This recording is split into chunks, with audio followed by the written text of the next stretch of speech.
الذي أرسله بالحق بشيرا ونذيرا وداعيا إلى الله بإذنه وسراجا منيرا فأعوذ بالله من الشيطان الرجيم بسم الله الرحمن الرحيم إن الله وملائكته يصلون على النبي يا أيها الذين آمنوا صلوا عليه وسلموا تسليما اللهم আরেকটুখানি বাড়ান সাউন্ডটা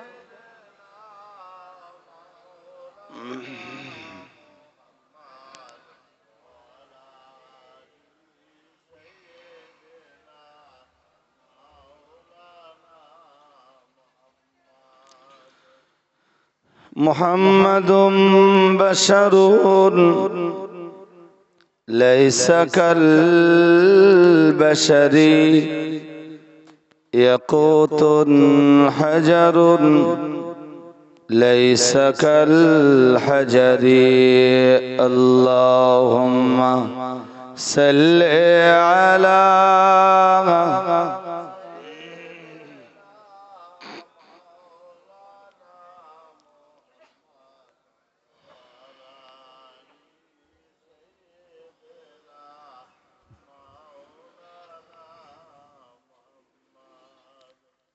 نحمده ونصلي على رسوله الكريم أما بعد فأعوذ بالله من الشيطان الرجيم بسم الله الرحمن الرحيم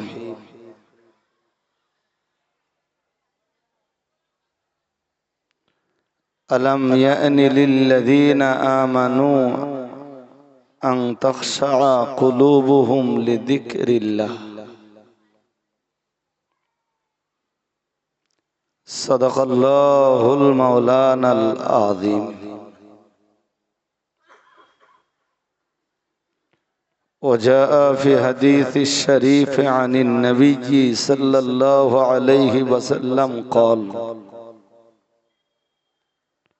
اتق الله في السر والعلن قال عليه السلام أمرني ربي بتسع اتق الله في السر والعلانية صدق رسوله النبي الكريم আজকের মজলিসের প্রধান অতিথি আওলাদে মুজাদ্দিদুস সামান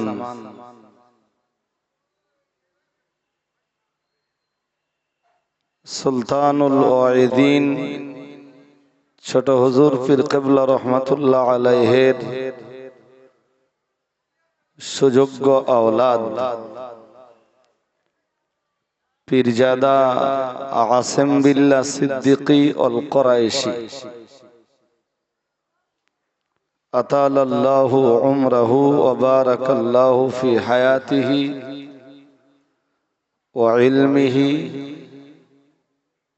ওয়া আমালিহি ওয়া খুতবাতিহি বলুন আমিন। অন্যান্য ওয়াইদিনে কেরাম, সম্মুখে বসা আল্লাহ ওয়ালা শ্রোতা মণ্ডলী, সম্মানিতা ধার্মিকা মায়েরা,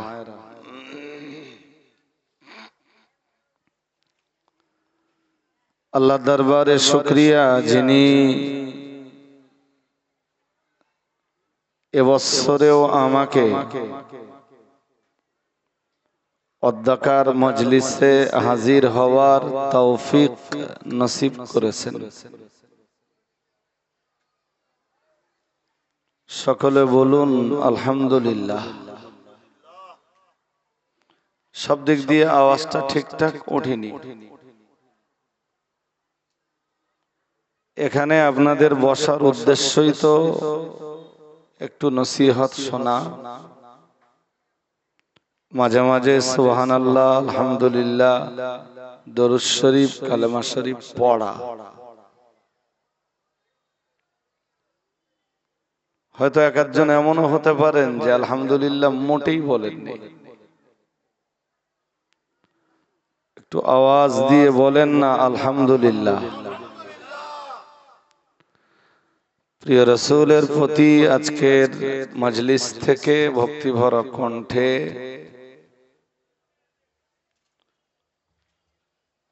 আন্তরিকতার সাথে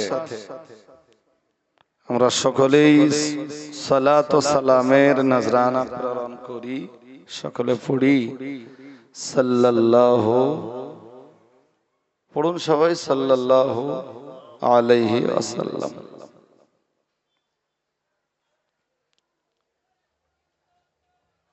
আমি এই গ্রামের মানুষদের কাছে যেহেতু নতুন কেউ নই,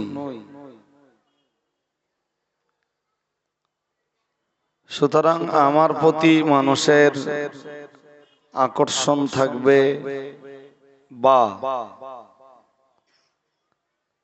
আমার অশোনার জন্য মানুষ আগ্রহী থাকবেন, বিষয়টা এমন কিছু নয়।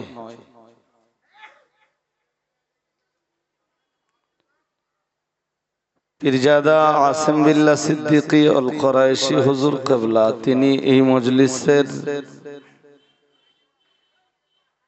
আজকের প্রধান অতিথি। আল্লাহ পাক ওনার হায়াত কিসমত দারাজ করুন, হায়াতে তাইয়্যিবা দান করুন, সেহাতে কামেলা নসিব করুন। বলুন আমিন। একটু বলুন না আমিন। আমি কোরআনুল কারীমের সূরা আল হাদীদ থেকে ২৭ পারা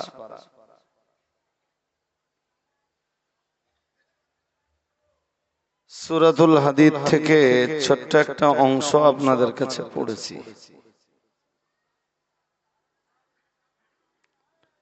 অগণিত হাদিস থেকে ছোট্ট একটা হাদিসে নবাবীর অংশ আপনাদের কাছে তেলাওয়াত করেছি। আয়াতের অংশ এবং হাদিসে নবাবীর তেলাওয়াতকৃত টুকরাটাকে সামনে রেখে খুব ছোট ছোট করে কিছু কথা, খুব ছোট ছোট করে কিছু কথা আপনাদেরকে শোনাতে মনস্থ করছি।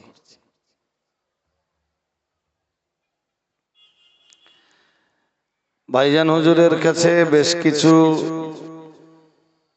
গুরুত্বপূর্ণ কথা, বিশেষত সত্যের উপরে, ন্যায়ের উপরে, হকের উপরে, আদালতের উপরে, ইনসাফের উপরে টিকে থাকবার ব্যাপারে গুরুত্বপূর্ণ কিছু কথা আপনারা শুনেছেন। আমি শুরুতে একটা কথা আপনাদের বলি, যারা আছেন খুব মন দিয়ে শুনুন। হক বা সত্যের দাবিদার অনেকেই,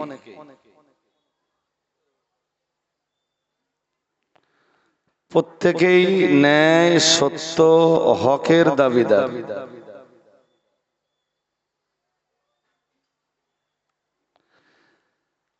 কিন্তু হক, সত্য, ন্যায়পরায়ণতা, আদালত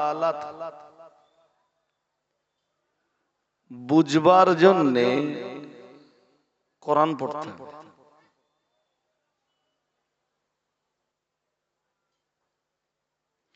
প্রত্যেকে তো একই কথা বলবে যে আমি হকের উপরে আছি, আমি ইনসাফের উপরে আছি, আমি ন্যায় পরায়ণতার উপরে আছি। দাবিটা সবার থাকবে। আপিল তো সবাই করবেই,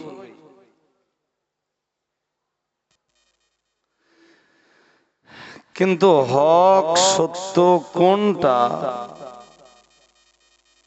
এটা জানবার জন্যে কোরআনুল কারীম পড়ে বুঝবার একটা যোগ্যতা থাকতে হবে।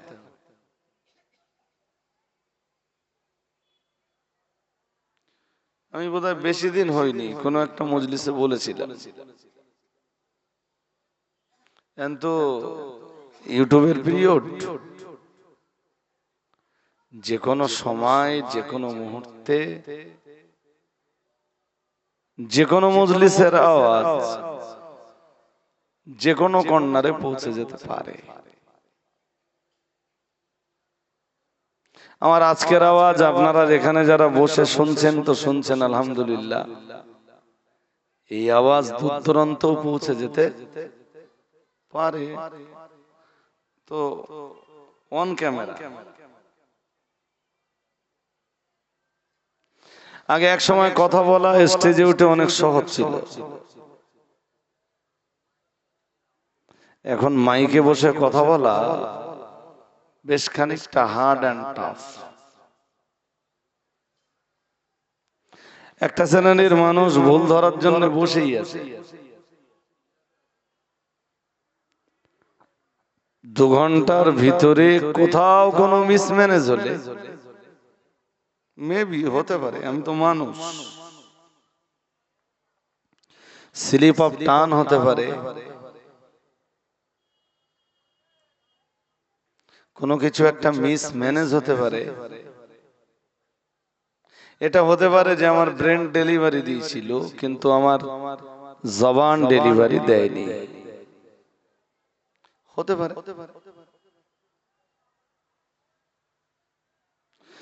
তো আমি গত কয়েকদিন আগে কোন এক মজলিসে বলেছিলাম, আমি কথাটা আজকে রিপিট করছি না,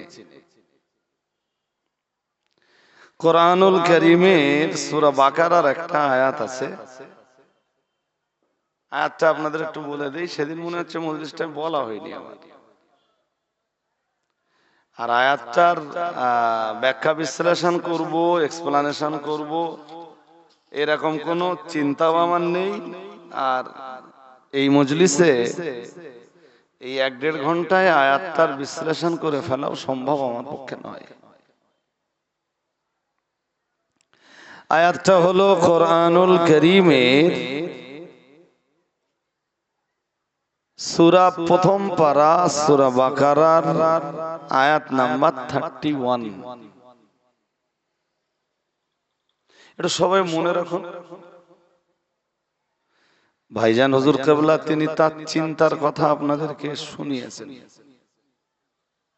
এবং আমি আগেই বলেছি যে ন্যায় সত্যের উপরে টিকে থাকবার ব্যাপারে তিনি আপনাদের অক্সিজেন জুগিয়েছেন। আল্লাহ কবুল করুন, বলুন আমিন। সবাই একটু বলুন আমিন। আর আমি কোরআন হাদিস দিয়ে এখন আমার চিন্তার কিছু কথা আপনাদেরকে শেয়ার করছি। ছোট ভাই ঘুমাচ্ছ নাকি? এই যে বন্ধু ঘুমাচ্ছ? অ্যাবনর্মাল তাই তো? অ্যাবনর্মাল তো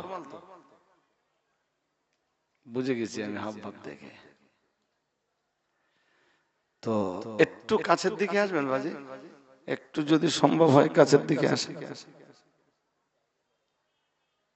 সামনের দিকে জায়গাটা প্লিজ ফেলে রাখেন না, জায়গা থাকে পিছনে পড়ে থাক, কোনো অসুবিধা নেই। বেশি শ্রোতা হলে যে ওয়াজ ভালো হবে বিষয়টা এরকম না।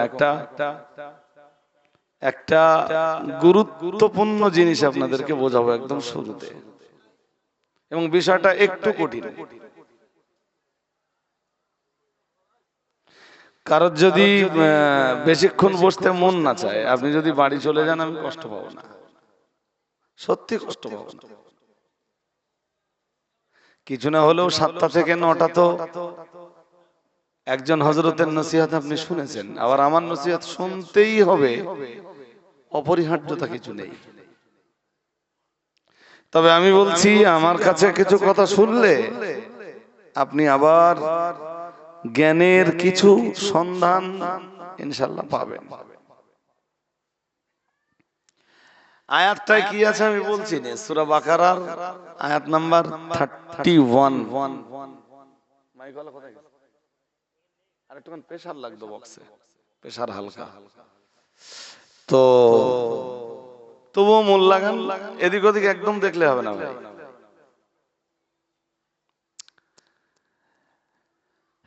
আয়াতটায়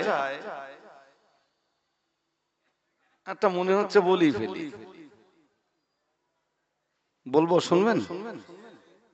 বলে ফেলি। ওয়া আল্লামা আদামাল আসমা কুল্লাহা, আল্লাহ শিক্ষা দান করলেন নবী আদম আলাইহিস সালামকে। সুবহানাল্লাহ বলুন। কি শেখালেন? ওয়া আল্লামা আদামা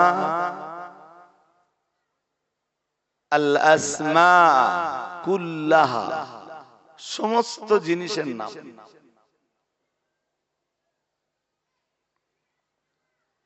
ধরুন কোনটার নাম গ্লাস, তিনি পৃথিবীর প্রথম মানুষ তো, হ্যাঁ না কিছু বলে না। যেটাই করে পানি পান করি ওর নাম যে গ্লাস, আমরা শিখেছিলাম বাবা মায়ের কাছে। যেটাই করে চা পান করি ওর নাম যে কাপ, আমরা শিখেছিলাম বাবা মায়ের কাছে। যেটাই করে ভাত খাই ওর নাম যে থালা, এটা আমরা শিখেছিলাম বাবা মায়ের কাছে। তাহলে পৃথিবীর প্রথম মানুষ যিনি, তিনি এইগুলো কার কাছে শিখেছিলেন? ঠিক সেই প্রেক্ষাপটটা আল্লাহ এখানে তুলে ধরেছেন যে আল্লাহ আদম নবীকে শেখালেন আল আসমা কুল্লাহা, সমস্ত জিনিসের নাম। সুবহানাল্লাহ বলুন। কোন জিনিসের নাম থেকে আমার আল্লাহ আদম নবীকে মাহরুম করেননি। ছোট্ট একটা সূচ পর্যন্ত,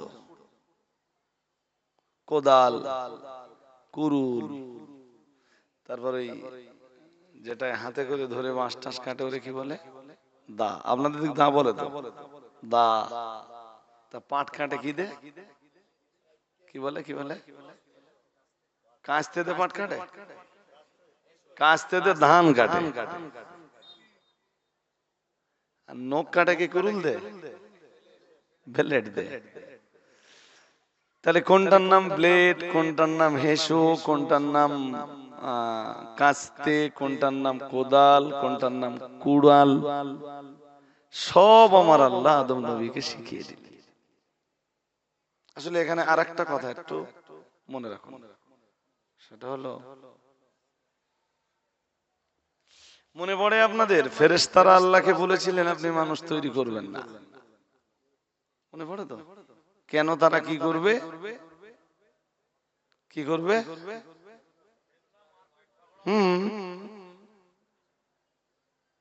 আতাজালু ফিহা মান ইফসিদু ফিহা ওয়া ইয়াসফিকু দিমা, আল্লাহ এমন এক জাতিকে আপনি বানাতে চাচ্ছেন, এমন এক প্রতিনিধি পৃথিবীতে পাঠাতে চাচ্ছেন আল্লাহ, যারা পৃথিবীতে যে কি করবে?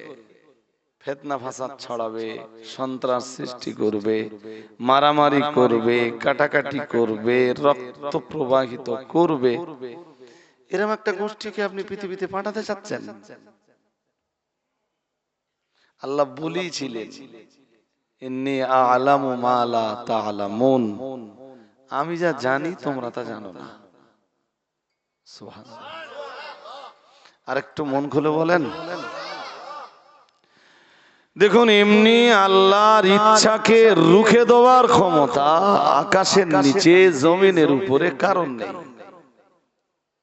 আছে কি? কোরআনে আছে, আপনারা পড়ে নেবেন, ফাআলুল লিমা, কেউ জানলে পড়েন, লিমা, সূরা বুরুজে আছে তো, ফাআলুল লিমা লিমা ইউরিদ। আল্লাহ বলেন আমি যা চাই তাই করি, আমার ইচ্ছা কেউ রুখে দিতে। ফেরেশতাদের কাছে পরামর্শ চাওয়ার হেতুটা কি ছিল? এর একটা যৌক্তিকতা ছিল। আমি সেই যৌক্তিকতা তুলে ধরে সময় নিতে চাইছি না। তো যেহেতু ফেরেশতারা মানা করেছিল যে আপনি খলিফা পৃথিবীতে পাঠাবেন না, মানুষ পৃথিবীতে সৃষ্টি করবেন না, মানুষ পৃথিবীতে আপনি পাঠাবেন না, আদমকে আপনি বানাবেন না,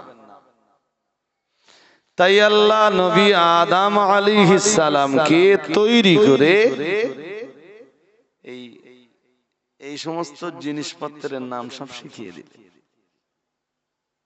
দিয়ে আল্লাহ ওই জিনিসগুলো সুম্মা আরাদাহুম আলাল মালাইকা, ওই জিনিসগুলোকে আল্লাহ ফেরেশতাদের সামনে পেশ করলেন, তুলে ধরলেন, উপস্থাপন করলেন। فقال انبئوني بأسماء هؤلاء إن كنتم صادقين। আল্লাহ পাক রব্বুল আলামিন এরপরে বললেন, ও আমার ফেরেশতা মণ্ডলী, তোমরা যে দাবি করেছিলে মানুষ পৃথিবীতে পাঠাবেন না, তোমরাই তো পৃথিবীতে মানে মানব নামের প্রতিনিধি পাঠাতে নিষেধ করে দিয়েছিলে। এখন আমি আল্লাহ পাক রব্বুল আলামিন কিছু জিনিসপত্র তোমাদের সামনে উপস্থাপন করেছি, এই জিনিসগুলির নাম তোমরা আমায় বলে দাও। ফেরেশতাদের তো খাওয়া দাওয়া নেই, খায় কি ফেরেশতারা? খিদে টিদে লাগে মাঝে মাঝে। ইমানের যে 6টা জিনিসের নাম ইমান, ওই 6-এর ভিতরে বলো 2 নম্বরে আছে ফেরেশতা বিশ্বাস। তা ফেরেশতা এমন কায়দায় আপনাকে বিশ্বাস করতে হবে, তার কায়দাটা কি? যা যা কায়দা থাকবে ফেরেশতা বিশ্বাস করার ব্যাপারে, তার ভিতরের এক কায়দা হলো ফেরেশতাদের খুদ পিপাসা নেই। ফেরেশতাদের খুদ পিপাসা মানে খিদেও নেই, পানি পান করার দরকারও সুবহানাল্লাহ বলেন। ফেরেশতা তো বিশ্বাস করতেই হবে, নইলে তো আপনার ঈমান নট কমপ্লিট থেকে যাবে। আর ফেরেশতা বিশ্বাস করতে হলে কোরআন দিয়ে হাদিস দিয়ে আপনাকে বিশ্বাস করতে হবে। কোন মৌলবী যদি ফেরেশতা বিরোধী কোনো কথা বলে ফেলে, ঈমান চলে যাবে।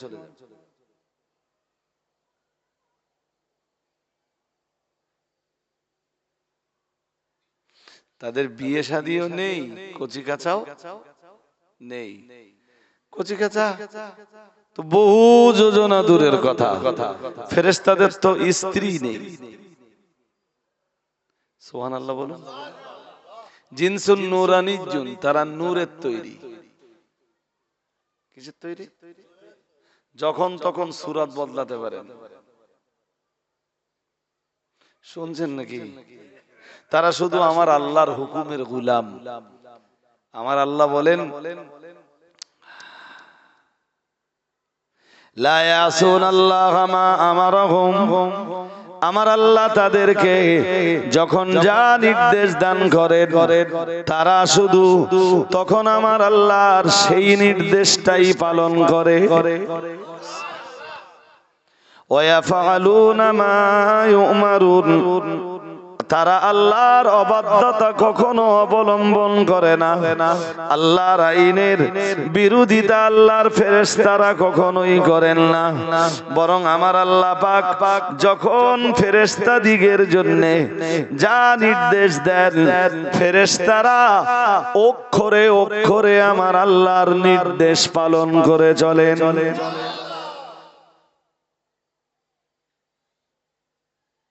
এটা ফেরেশতা বিশ্বাস।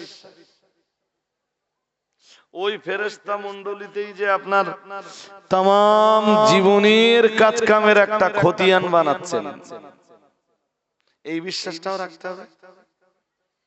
যে আমি 24 ঘন্টায় যা ভালো কাজ করি তারও একটা খতিয়ান হয়, আর যা খারাপ কাজ করি তারও একটা খতিয়ান। সবাই বলেন ঘুম পাচ্ছে নাকি? ঘুমানোর মতো সময় এখনো হয়নি ভাই সাহেব। 9টার সময় যদি আপনারা 9টার পরে যদি ঘুমান, 9টা না 9:30 টপকে গেছে, তো 9টার পরে যদি আপনারা ঘুমান, দেখেন সবে তো আমি ওয়াজ শুরু করেছি, আস্তে আস্তে আস্তে আস্তে আমার এই ওয়াজের ভিতর থেকে কিছু না কিছু স্বাদ আপনি পাবেন। আমার অনেক ওয়াজ জীবনে শুনেছেন, এরপরও বলছি আজকে যে কথাগুলো বলবো সেগুলো যে সব আপনাদের জানা তাও না, আবার সব যে অজানা কি তাও না। প্লিজ একটু ডিপ অ্যাটেনশন নিয়ে এই বয়ানটা শুনুন। তো কোরআনে আছে ওয়া ইন্না আলাইকুম লাহাফিজিন কিরামান কাতিবিন ইয়ালামুনা মা তাফআলুন। ফেরেশতারা আল্লাহ আমাদের আমালকে হেফাজতের জন্য, খতিয়ান বানানোর জন্য আল্লাহ কিছু ফেরেশতার নিয়োগ আমাদের কাছে দিয়ে রেখেছেন। আপনি তাদেরকে গোপন করে কিছু করতে পারবেন না। শুনছেন নাকি? তাদেরকে গোপন করে আপনি কোনো কাজ করতে, চোরে কখনো ওই ফেরেশতাদেরকে গোপন করে চুরি করতে চাই, সে রাতের অন্ধকারে করুক, কলা বাগানে কেউ ছিল না, কিন্তু ফেরেশতারা সঙ্গে আছেন এবং তারা সঙ্গে সঙ্গে লিখে ফেলেন। গল্প করতে যখন বসে নিচে নেমে সব নিচে বসে আছে আর ওনারা দুজন উপরে। এই সামনের দিকে প্লিজ প্লিজ, একদম দুজন আলাদা আলাদা। তুমি দু হাত পেছনে যেয়ে বসো, একজন আরো এক হাত হয়েছে সবে, এখন এক হাত আর এক হাত যাও। যাক যাক, বিরক্তির ভাব যদি প্রকাশ না করেন তাহলে আমার কথা বুঝবেন। কেউ যদি কোনো নারীর সাথে অবৈধ সম্পর্কে লিপ্ত হয়, আর সেটা যদি গভীর রাতের আধারে হয়, হতে পারে মেয়েটা তার খালাতো বোন, হতে পারে মেয়েটা তার মামাতো বোন, হতে পারে মেয়েটা তার ফুফাতো বোন, কেউ জানে না, হতে পারে মেয়েটা তার বড় ভাইয়ের শালী, হতে পারে মেয়েটা তার প্রতিবেশী। গভীর রাত, কেউ জানে না, গভীর রাতে মেয়েটার সাথে একটু ভালোবাসা বিনিময়, কেউ দেখবে না, কেউ জানবে না, বাট ওয়ায়ালামুনা মা তাফআলুন। আল্লাহ কোরআনে বলেছেন তোমরা যা করো, আমার ওই রাইটার ফেরেশতা, লেখক ফেরেশতা যারা তোমাদের কাছে আছেন, ওরা তোমাদের সব কৃতকর্মের ব্যাপারে খবর রাখেন। তুমি ওদেরকে লোকাতে পারবা? জোরে বলুন। আমি সুবহানাল্লাহ বলতে বলিনি, এই জন্যই বলছি যে আর একটু মনোযোগ বাড়ান, আমি কি বলছি আগে শোনেন। সুবহানাল্লাহ বলার জায়গায় অবশ্যই সুবহানাল্লাহ বলবেন, সময় আসবে ইনশাআল্লাহ। তুই পারবে না, রাতের গভীর আধারে জলকরের মাছ চুরি করতে গেছে, জলকরেরই বলে তো, বলে হুজুর মাঝে মাঝে মাছ চুরি হয়। কারা চুরি করে? ফেরেশতাদের তো খাওয়া নেই, আছে কি? কারা মাছ চুরি করে? কেউ দেখতে পায় না, কথা কয় না। তাহলে এই আয়াতের বিশ্বাসটা থাকলে গভীর রাত্রে অবৈধভাবে কোন নারীর সাথে প্রেম বিনিময়কারী পুরুষের এই অবৈধ প্রেম বিনিময়টা যেমন বন্ধ হবে, চোরের চুরি করাটাও তেমন। বলুন, আমি যে করছি ফেরেশতা তো লিখে ফেলছে।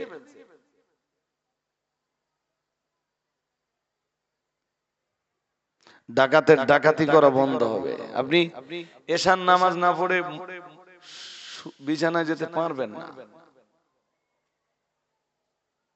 মনে হবে যে আমি নামাজ না পড়ে শুয়ে পড়বো, ওদিকে ফজরে রক্ত হবে, আর এই পাপ লেখার দায়িত্বে যেসব ফেরেশতারা আছেন তারা আমার আমলনামায় এশার নামাজ না পড়ার গুনাহটা।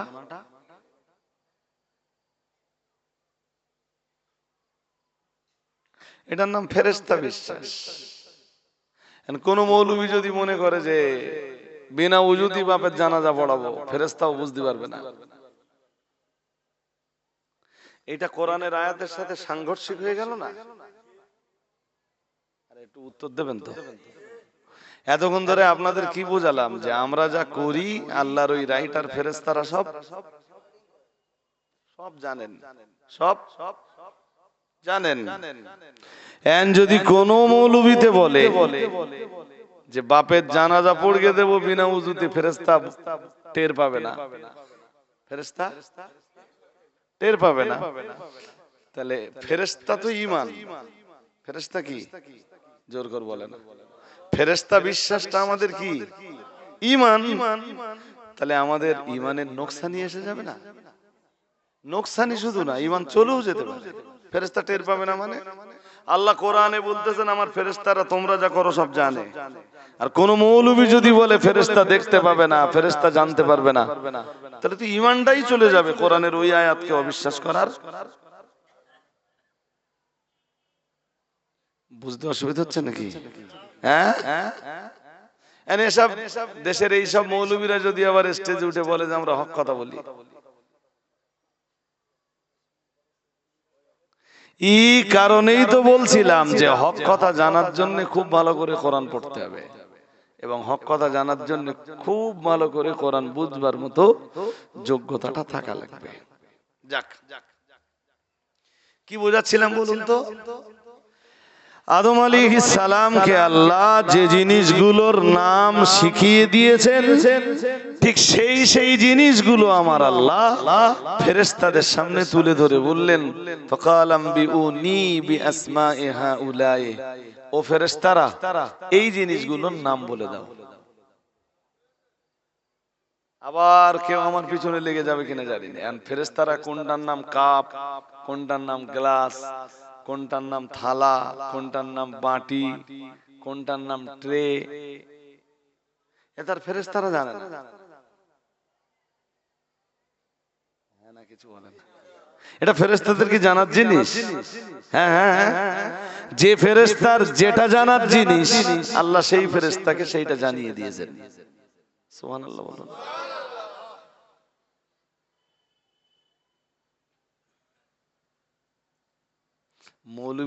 মৌলবীরা তো আর বিজ্ঞানীদের থিওরি জানবে না, মৌলবী কোরআনের থিওরি জানবে। আল্লাহ পাক রব্বুল আলামিন বললেন, ফাকালাম বিউনি বিআসমাই হাউলাই ইন কুনতুম সাদিকিন। আল্লাহ পাক রব্বুল আলামিন বললেন, তোমরা যদি সত্যবাদী হয়ে থাকো, তোমাদের দাবির জায়গায় তোমরা যদি সত্যবাদী হয়ে থাকো, তা যে জিনিসগুলো আমি আল্লাহ তোমাদের সামনে উপস্থাপন করেছি এই জিনিসগুলোর নাম অবিলম্বে বাতলে দাও। আল্লাহ পাক রব্বুল আলামিন ওদের কাছে যখন জিজ্ঞেস করলেন, ওরা সঙ্গে সঙ্গে বলল, ক্বালু সুবহানাকা লা ইলমা লানা ইল্লা মা আল্লামতানা। ও রব্বুল আলামিন, সুবহানাক, আপনার পবিত্রতা, লা ইলমা লানা ইল্লা মা আল্লামতানা। ও রব্বুল আলামিন, আমাদের তো কেবল সেইটুকুই ইলম রয়েছে, সেইটুকুই জ্ঞান আমাদের রয়েছে, ইল্লা মা আল্লামতানা, যেটুকু জ্ঞান আপনি আমাদেরকে দান করেছেন। আল্লাহ আপনি যে জ্ঞান আমাদের দিয়েছেন তার বাইরে আমাদের কোনো জ্ঞান, আমারও তো তাই, আপনারও তো তাই। হ্যাঁ না কিছু বলেন। আল্লাহ যেইটুকু জ্ঞান আপনাকে আমাকে দিয়েছেন তার বাইরের আমরা কিছু জানি? ফেরেশতারা তো তাই বললেন, বললেন আপনার পবিত্রতা আল্লাহ, লা ইলমা লানা ইল্লা মা আল্লামতানা ইন্নাকা আনতাল আলিমুল হাকিম। আল্লাহ আমরা এই জিনিসের নাম তো বলতে পারবো না। আল্লাহ আদমকে ডাকলেন, ডেকে বললেন আদম তুমি পারবা? পারবে না আদম আলাইহিস সালাম? জোর করে বলেন না, পারবেনি? আদম আলাইহিস সালামকে আল্লাহ যেই জিজ্ঞেস করলেন আদম পারবা কি, আদম আলাইহিস সালাম একটা একটা করে আলাদা আলাদা করে সব দেখিয়ে দিয়ে বললেন আল্লাহ এর নাম বাটি, এর নাম থালা, এর নাম প্লেট, এর নাম কাপ, এর নাম ট্রে, এটার নাম সূচ, এটা কুড়াল, এটা কোদাল, এটা কাস্তে, এটা দা, এটা হেসো, এটা কাউচি, তারপর কি আছে আর কি কি আছে, এটা ব্লেড, আর যা যা আছে সব জিনিসগুলোর নাম আলাদা আলাদা করে আদম আলাইহিস সালাম বলে ফেললেন। ব্যাস, ফেরেশতাদের মাঝে আদম আলাইহিস সালাম বিরাট সম্মানিত।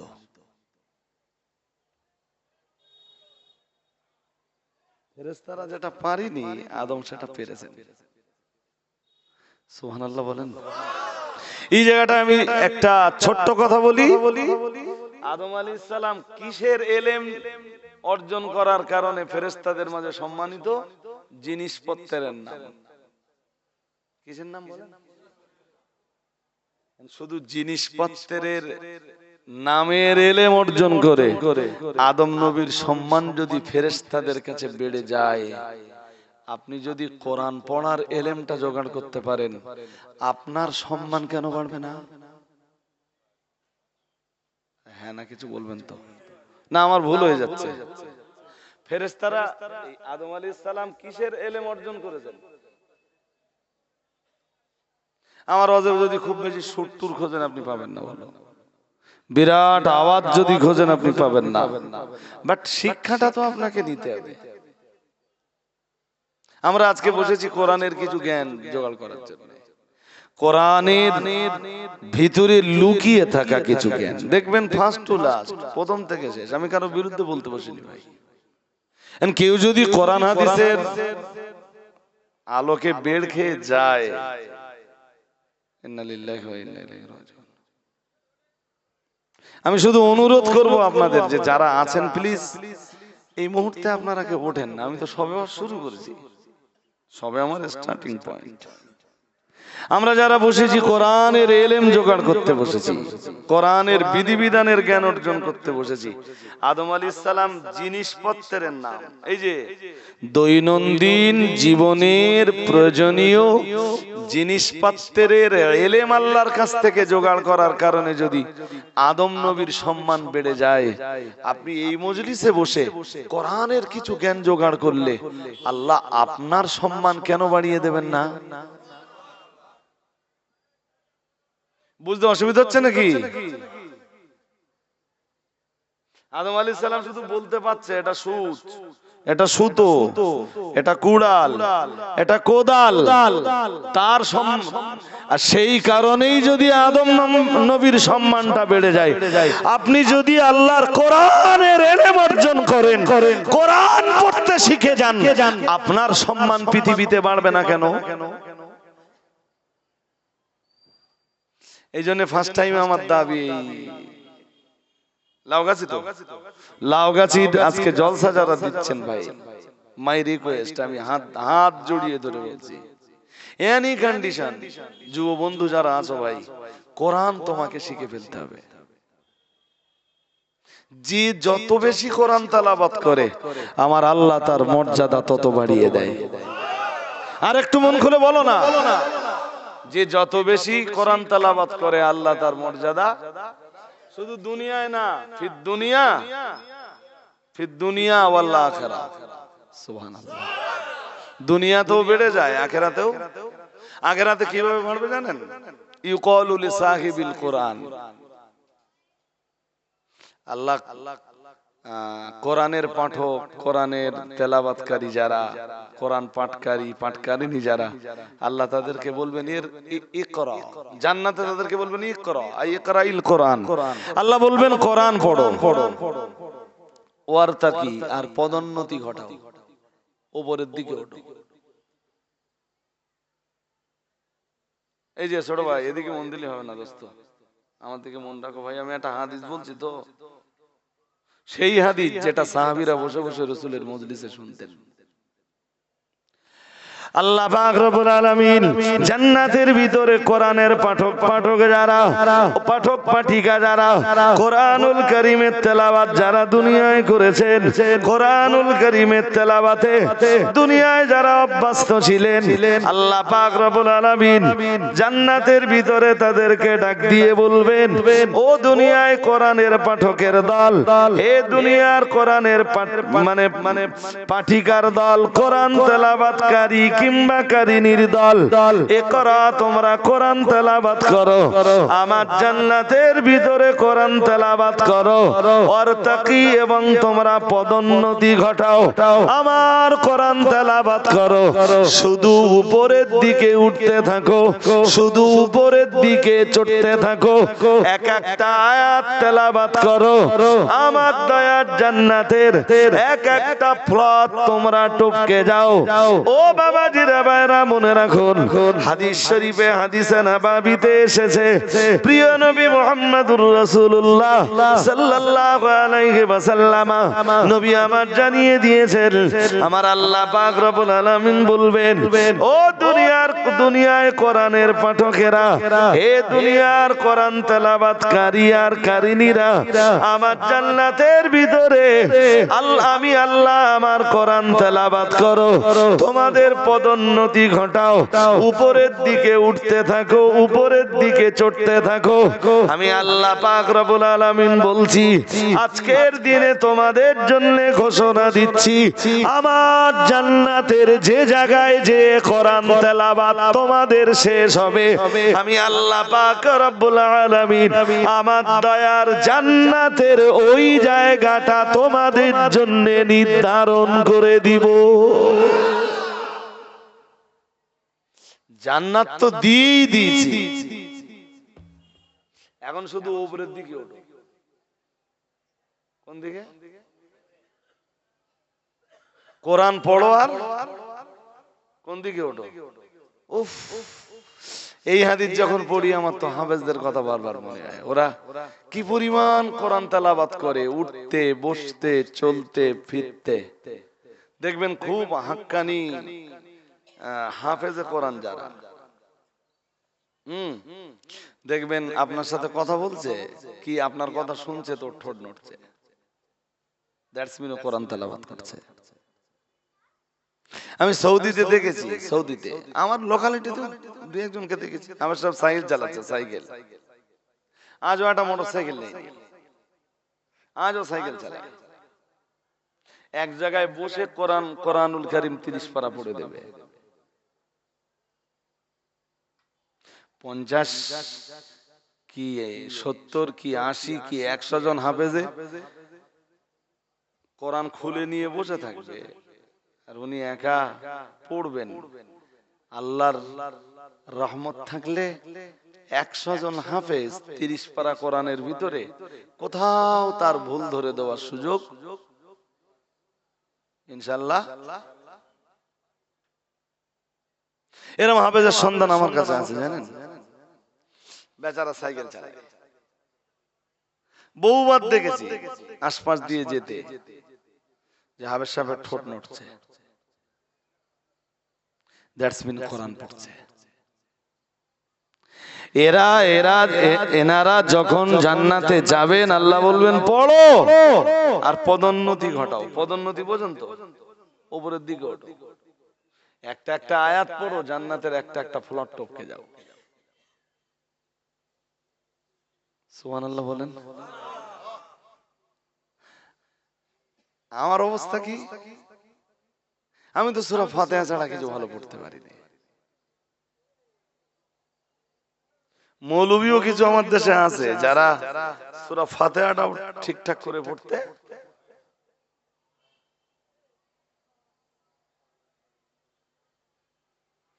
লজ্জায় লজ্জায় মাথাটা একদম নিচু হয়ে যায়। এরাই জাতিরে কোরআন শেখাবে? এদের কথায় আমার কমিউনিটি উদ্বুদ্ধ হবে? আমি এখনো সুযোগ পেলে আমি বলবার জন্য বলছি না, আপনাদের উদ্বুদ্ধ করার জন্য বলছি। এই ছেলে, কোথায় যাচ্ছিস? বস, ওই তাড়াতাড়ি চলে আসবি। মজলিস একবার ঘুরে গেলে না, কেউ মাঝখান দিয়ে উঠলে খুব বিরক্তি হয়। আমি উঠেই বলেছি যে যদি কারোর ভালো না লাগে, আপনার যদি ঘুম পায়, আপনি যদি মনে করেন আমি চলে যাব, আপনি চলে গেলে আমি কোনো কষ্ট পাবো না। কিন্তু এখন চলে গেলে বলো বিরাট কষ্ট পাবো। এখন তো আমার ওয়াজ স্টার্ট, আর আমি আপনাকে উদ্বুদ্ধ করছি। আমি মাঝে মাঝে ভাবি, জানেন, যে আমার উপায় কি? হাবাজদের তুলনায় আমি তো কিচ্ছু না। যদি নাজাত পেতে চান, মুক্তি পেতে চান, জান্নাতের উচ্চ মাকাম চান, যদি আপনার পাখির চোখ হয় জান্নাতুল ফেরদাউস। জান্নাতুল, শুনছেন নাকি? আমাদের পাখির চোখ হবে কোনটা? কোন জান্নাত? জান্নাতুল ফেরদাউস। কেন? আল্লাহ পাকের নবী জানিয়েছেন, ইযা সালতুমুহুল জান্নাতা ফাসআলুহুল ফিরদাউস, আও কামা ক্বালা আলাইহিস সালাম। দয়ান নবী মুহাম্মদুর রাসূলুল্লাহ সাল্লাল্লাহু আলাইহি ওয়াসাল্লাম নবী আমার উম্মতদেরকে জানিয়ে দিয়েছেন, ও আমার উম্মতরা মনে রাখো, ও আমার সাহাবীরা মনে রাখো, আমি মুহাম্মদুর রাসূলুল্লাহ সাল্লাল্লাহু আলাইহি ওয়াসাল্লাম, আমি আল্লাহ পাকের নবী বলছি, তোমরা যদি আল্লাহর জান্নাত পেতে চাও, তোমরা যদি আল্লাহর কাছে আল্লাহর জান্নাতের কামনা করো, আল্লাহর কাছে জান্নাত পাওয়ার জন্য আবেদন করো, জান্নাতের জন্য আল্লাহর কাছে হাত তুলে যদি সওয়াল করো, আমি মুহাম্মদুর রাসূলুল্লাহ সাল্লাল্লাহু আলাইহি ওয়াসাল্লাম বলছি, ফাসআলুহুল ফিরদাউস। মুহাম্মদুর রাসূলুল্লাহ সাল্লাল্লাহু আলাইহি ওয়াসাল্লাম জানিয়েছেন, আল্লাহর কাছে তোমরা জান্নাত চাইলে অবশ্যই তোমরা জান্নাতুল ফেরদাউসটা চাইবা। আরো আওয়াজ দিয়ে বলেন, জান্নাত চাইলে কোন জান্নাত চাইবো? ঘুম পাচ্ছে নাকি? কোন কথা না, যতবার হাত তুলবেন ততবার বলবেন আল্লাহ, অন্য কোন জান্নাত চাই না, চাই জান্নাতুল ফেরদাউস। কি কি কাজ করতে হবে জান্নাতুল ফেরদাউস পাওয়ার জন্য আমি আজকে আলোচনা করব না। করলে কি হবে? আমার গোড়ার আলোচনা আমি ভুলে যাব। আজকের ওইটা আলোচ্য বিষয় নয়। আবার যদি কোনোদিন দেখা হয়, আমাকে আলাদা করে বলে দেবেন যে হুজুর একবার বলেছিলেন আপনি লাউগাছি এসে, যে জান্নাতুল ফেরদাউস পাওয়ার জন্য কি কি করতে হবে, ওইটা একটু কোরআন দিয়ে আপনি বলে দেন। ওটা কোরআনের ভিতরে একদম ধারাবাহিক ভাবে আছে যে জান্নাতুল ফেরদাউস পেতে গেলে একজন মানুষের কি কি করতে হবে। কি বুঝতে অসুবিধা হচ্ছে নাকি? হয় না তো? অলসতা যদি কারোর হয়ে থাকে, প্লিজ অলসতাটা একটু ঝেড়ে ফেলুন আর মন দিয়ে শুনুন। সে জান্নাতুল ফেরদাউস কোথায়? আমি যে বললাম ওইটারে পাখির চোখ বানাতে হবে। জান্নাতুল ফেরদাউস, জান্নাতুল ফেরদাউস শ্রেষ্ঠ জান্নাত। সুবহানাল্লাহ পড়েন, আরেকটু মন খুলে বলেন, জান্নাতুল ফেরদাউস কি? আল্লাহ আপনি আমায় জান্নাতই যখন দেবেন, তাহলে আমি জান্নাতুল নাইমে না, আমি জান্নাতুল মাওয়াতে না, আমি দারুস সালামে না, এগুলো সব জান্নাত। আল্লাহ আমি তো জান্নাতুল ফেরদাউসে যেতে চাই, আপনার তৈরি করা সর্বোচ্চ সর্বশ্রেষ্ঠ জান্নাতে যেতে চাই। আপনি আমার জন্য ওইটা কবুল করুন।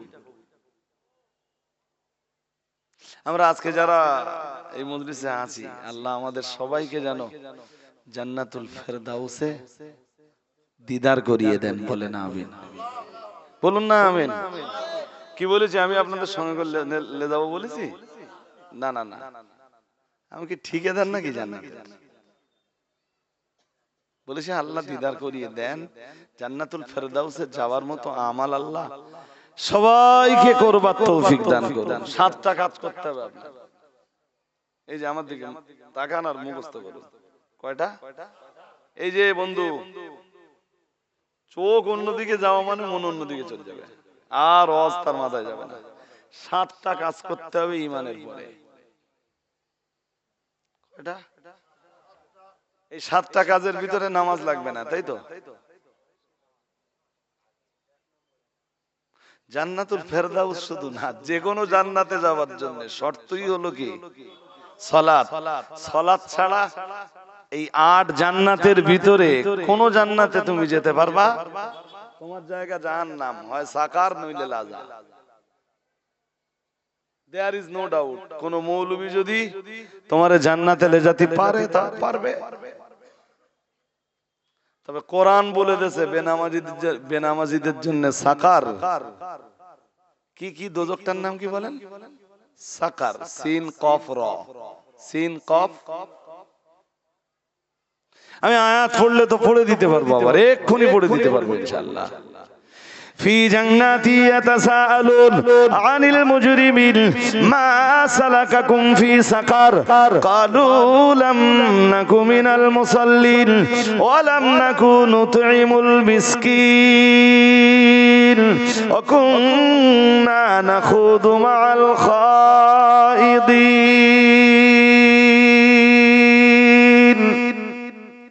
সূরা মুদ্দাসসির পড়ে দেখবেন 29 পারা। এই সূরার ভিতরে সাকারের আলোচনা আছে।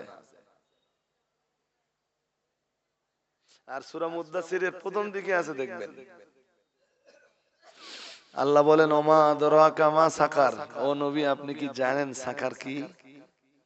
খুব ভয়াবহ এক দোজখ সাকার। যদি আপনাদের মনে হয় যে ভয়াবহ আগুন আমি সহ্য করতে পারবো, তাহলে নামাজ না পড়লেও,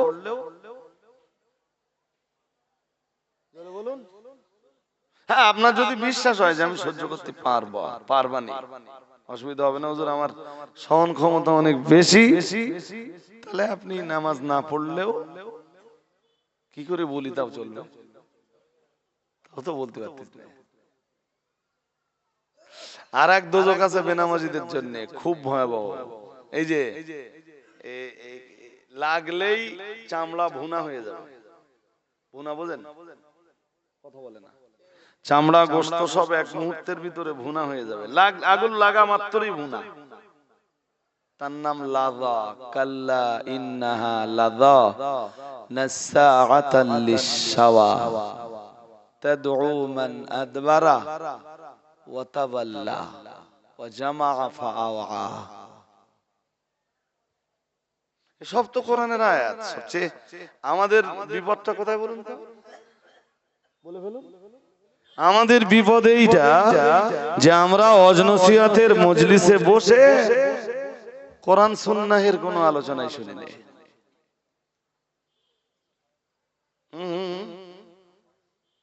কোরআন সুন্নাহের কোনো আলোচনাই শুনি না।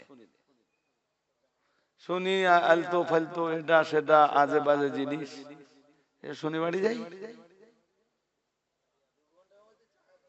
আল্লাহ আমাদের বুঝবার ক্ষমতা দান করুন, বলুন আমিন। বলুন না আমিন। আমি বলছি আমার দিকে তাকান, কোন সুট্টুর কিচ্ছু লাগবে না ভাই। যে হুজুর দেখবেন কোরআন দিয়ে আলোচনা করছে, আপনি মজলিসে বসে পড়ুন। কি দিয়ে আলোচনা করছে? মাঝে মাঝে মাঝে মাঝে আমার একটা কথা মনে হয়, জানেন, মাইন্ডে নেবেন না, একদম মাইন্ডে নেবেন না, আমাকে ক্ষমার দৃষ্টি প্রদর্শন করবেন। আমার মাঝে মাঝে মনে হয় যে ফুরফুরা শরীফের দাদা হুজুর কেবলাকে যদি আল্লাহ বাংলায় না পাঠাতেন, তাহলে আমার দেশের হুজুররা কি ওয়াজ করত।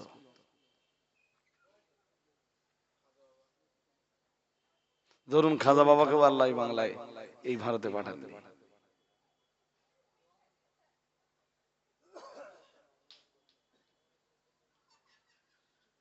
দাদা হুজুর কেবলার জীবন চরিত্র খারাপ না তো, ভালো, বেশক ভালো। কিন্তু দাদা হুজুর কেবলার জীবন তো কোরআন দিয়ে তৈরি। কি দিয়ে? হ্যাঁ, এই কারণে দাদা হুজুর কেবলার জীবন চরিত্রের আলোচনা আসবে কোরআনের আয়াতের ব্যাখ্যায়, কোরআনুল কারীমের আয়াতের বাস্তব ব্যাখ্যায় দাদা হুজুর কেবলা আসবেন। দাদা হুজুর কেবলার জীবন চরিত্রের আলোচনা।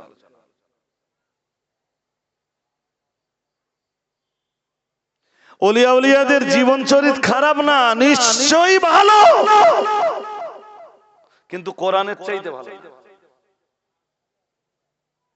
কিসের চাইতে ভালো না? জোর করে বলুন।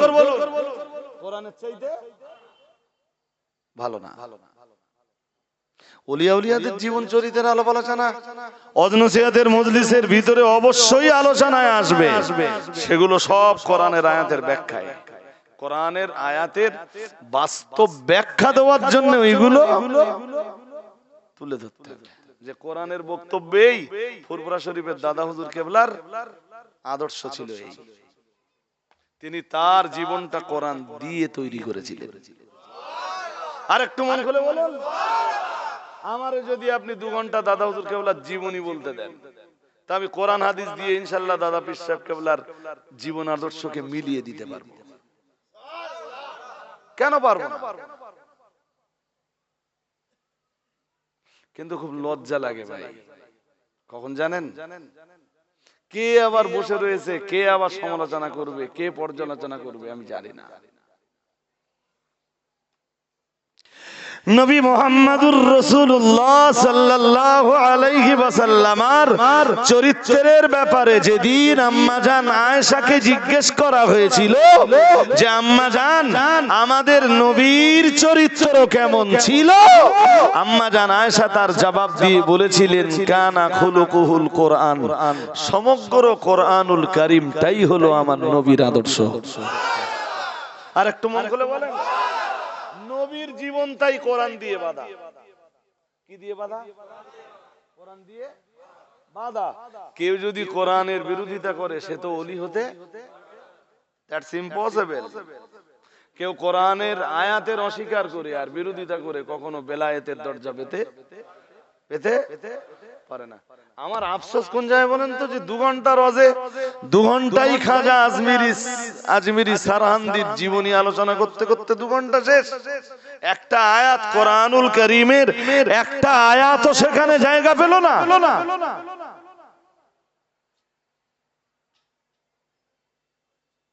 দিল্লির মসজিদ সোজা করতে করতে অশেষ, অনেক বড় মসজিদ। হ্যাঁ কিনা বলে না? দিল্লির জামে মসজিদ দেখেছেন তো? আমি তো নিজ চোখে দেখেছি অনেক। হ্যাঁ, তা এত বড় মসজিদ সোজা করতে তো ওদের একটু সময় দিতেই হবে, তো করার নেই। হ্যাঁ, আমি অস্বীকার করছি না ভাই, কিন্তু এই নসিহত কি জনগণের জন্য কোরআন সুন্নাহকে চাইতেও বেশি মূল্যবান?